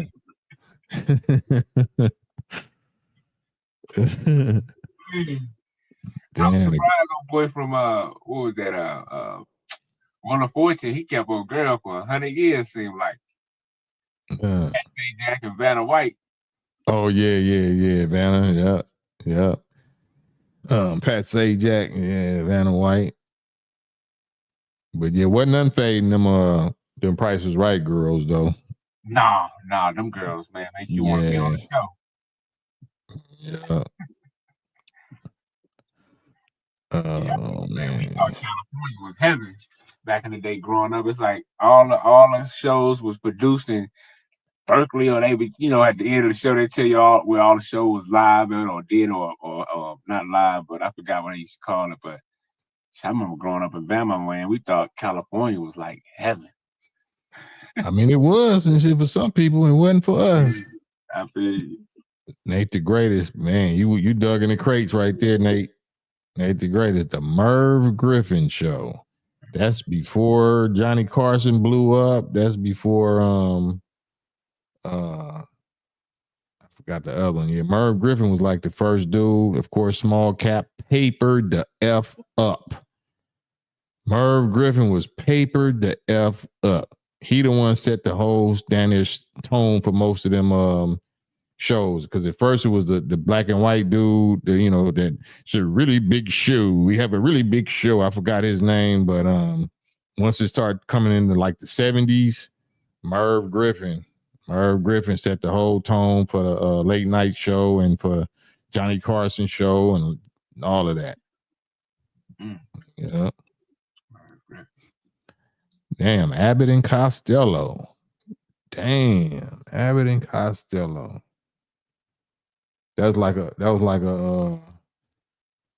Three Stooges, like Laurel and Hardy type thing. Three Stooges. Y'all remember Three Stooges, I know, right? Ed Sullivan, yeah. Three Stooges. Flip Wilson. Damn. Flip Wilson show. That's when they started incorporating the Black Rainbow ism. Geraldine or something? Yeah, exactly. Yeah, Little Rascals for sure. Love Connection. Chuck Willery, rest in peace. Love Connection. That was the first Pop the Balloon show. No, it was the Dating Game. Before the Love Connection, it was the Dating Game. Remember that in the 70s? Yeah, I remember something called a dating game. The Dating Game. Yeah, the Dating Game was the first one. Then it was Love Connection and all that.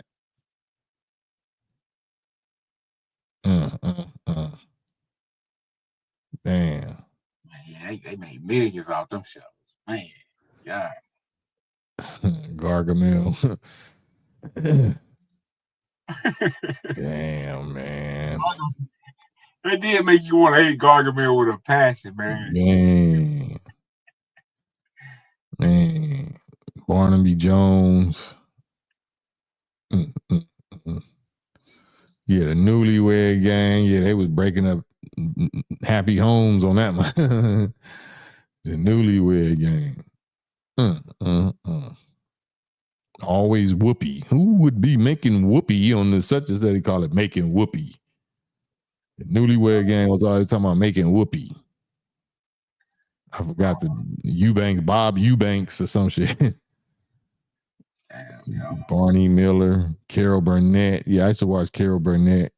Yeah, I remember that. That's what the Simpsons first came from or something, I think. Carol Burnett. Yeah, I remember. You remember at the end of her show, she used to have something like that with the drawings of the Simpsons or something. I could be wrong. It was her or somebody. C Style said tough skins. Damn. Yeah, we ain't gonna go to close. I'm gonna have to get off of here in about 5 minutes, but damn, we just took it back. Tough Skins was before Levi's and all of that. Tough Skins was the ultimate child jeans because they had some big ass patches on their knees, and it's called Tough Skins for a reason because you could fall out of a moving car and be okay. You know what I'm saying? Them with some stiff ass jeans for children, boy. Tough Skins, C Style, boy. That was you got it with that one. Yeah, he got me. I don't remember that one. Damn. Husky jeans.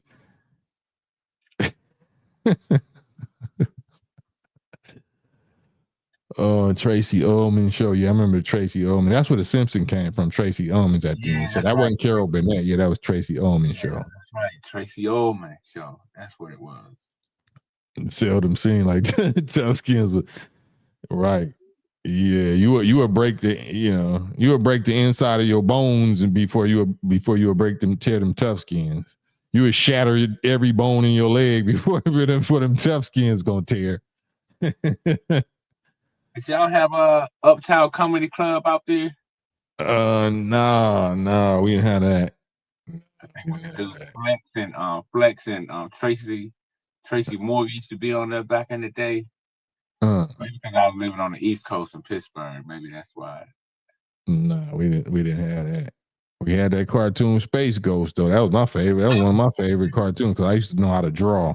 That was one of my favorite characters that I drew is Space Ghost. Space Ghost and Igu or some shit or something. I don't know. Some other little character. I don't know. It's Igu or something. Some other little ghost characters.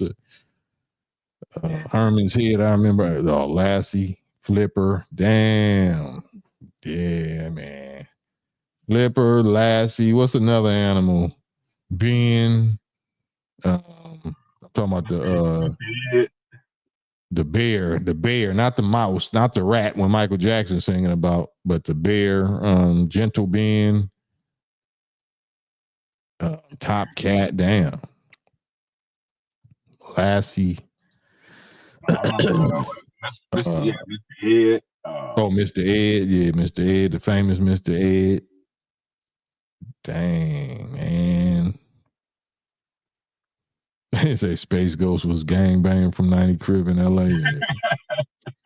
Yeah, didn't even know where it came from. Space Ghost was a straight cartoon, a superhero cartoon. Grizzly Adams, yep. Grizzly Adams. Benji, damn, there you go. Blacktastic, ding, ding, ding. You hit one. Yeah, I forgot about Benji was the number one TV show for animals at that time. Yeah, Benji. Oh yeah, I forgot about Alf. Yeah, I remember Alf. Yeah, Alf, the little alien life form. Damn. Man. Memory lane like a mug. Memory lane. Man, they definitely put a lot out back there, man. That definitely molded our minds, man. Yeah, I needed this. This was like therapy to me because it really brought back. It reminded me how I developed or came up with some of these ideas or that I didn't realize that it got installed in me, and a lot of stuff that y'all said, man, really. I'd be wanting to know where it came from. Like, where did I get this idea? Why do I always got this idea in my head? And it came from these little things that got installed in me when I was a little baby boy or something. The Muppet Show, yep, the Muppets for sure. Green Acres, Hill Street Blues. Thank God for growth, the ability to look back and see how far he's brought us from. Man, straight up. The Jetson, James stopped this crazy thing. Flintstones, of course, Flintstones. Misfits of Science, Rickety Rocket. Yeah, remember Rickety Rocket? Somebody else said that. Rickety Rocket. Ben Willard, the rat. Man, literally. Television programming, remote control. It's all in the words. Man, straight controlled us and programmed us. Yeah. Yeah, because I remember I was hooked on. I used to think I was a Thundercat, man. Straight Thundercats. And with the same dude that played on the Cosby Show with the Huxtables that played the daddy, he the one that played Lionel's voice or something. Oh no, I didn't know that. To my Carl Winslow. No. It's the dude. No, I'm talking about it in the Cosby Show, not Oh, the Cosby Show. I'm up there. Yeah. So he was the main voice on Thundercats. Brady Bunch, yeah, Brady Bunch. Ada's Enough. Damn, all them little white family shows. Saved by the Bell. I remember they had us hooked on that. Oh, Panthro. Yeah, he was Panthro. Yeah. Inspector Gadget, Benji, yeah, Benji, we said that. I mean, they had us hooked on Fraggle Rocks down here, man. What it's called? Fraggle Rocks. Remember down Fraggle Rocks? Oh, damn. Fraggle Rocks. Fraggle Rocks.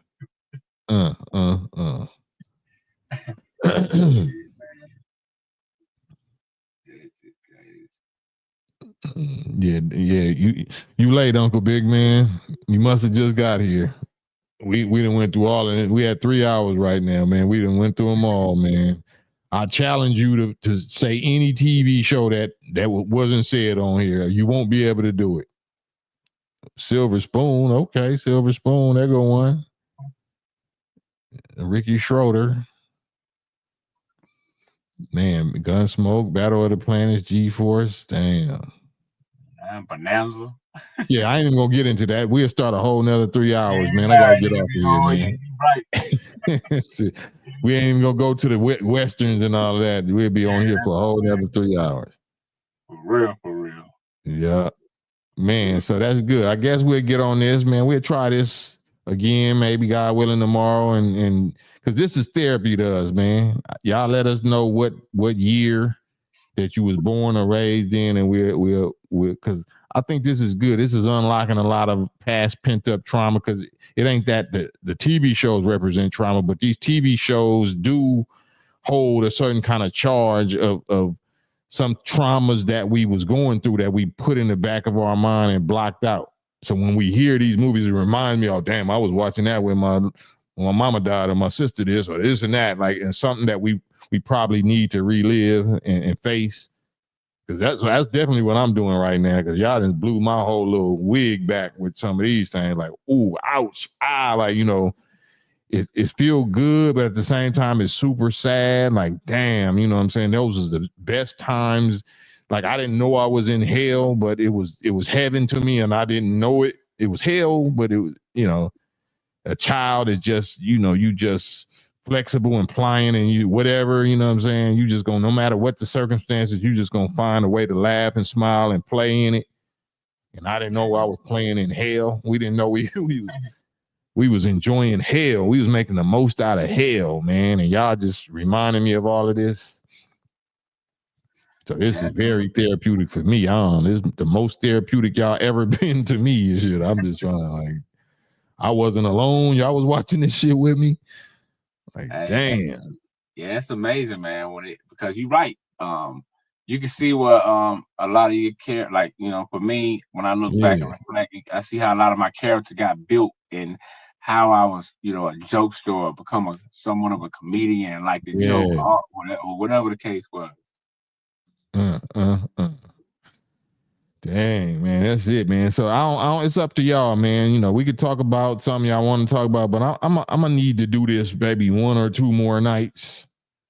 This is just me. I'm gonna need to do this 1 or 2 more nights. So, and just to lighten the whole load of the stuff that I've been talking about and having to talk about for the past week, I'm gonna need to do this. This is very helpful and therapeutic, man. Y'all been my doctors on here, my shrinks. How much I owe you? How much y'all charge an hour? Because Madon, you already know you didn't help me tremendously and shit. So I definitely want to thank Madon Commit personally, publicly, you know what I'm saying, for helping me in certain ways, you know what I'm saying, that he didn't have to. So thank you, bro. Thank you a lot in you, and thank y'all also. And you got the last word, brother. Madon Commit. Yeah. I appreciate it most deaf, man. You know what I mean? That's how you know, like the homie say, man, you know, I got love for my brother, but we can never go nowhere unless we share with each other. So I you know, I think that's real, and I praise the Most High Allah, you know, that we can continue to build, and all of us, you know, and we need moments like this, like you said, man, a change of frequency, and just that blast from the past that make us laugh. You know what I'm saying? Yeah. You know. But all praise is due to the Most High, man, for just allowing us to have these moments to just, you know what I mean, sometimes just set the little, you know, the disagreements to the side, and then just reflect on something we all know, that even though we was in all different areas, we all got to reflect on, see, watch, and have, you know what I'm saying? So with that, you know, I'm saying peace and blessings. Peace and blessings. I can't put it no greater than that. And just like Blacktastic 68 just say, it reminds us of our innocence, our innocent days, and it help us to refocus and re-anchor on that innocence that we had. And it that them little boys and them little girls are still there. We didn't kill them. We didn't destroy them. They still there. That's what this is. So we digging through the dirt and the hell and the stuff that we done been through that buried it, but it's still there. So that's what this is about. So that's why I know this ain't no coincidence that we going here, and I thank y'all for helping us dig some of this or a lot of this dirt and trauma and sin and stuff that we didn't have to participate in, you know, that buried this innocent child that's in us. But it's time that we finna put some power and righteous power, I'm talking about God power, back on our innocent little boy and girl self that been hiding, you know what I'm saying, inside of this grown mean man or this gangster killer, dope dealer, whatever, you know, 304 that we didn't have to do in our life. So it's time to shed all of that, get that dirt and smut and mud and all that up off of us, and re-energize and revive this innocent little boy and girl that's in us. So thank you again, Madon Commit. Thank y'all. And inshallah, God willing, until tomorrow, Campaign Show Live. Peace. Peace.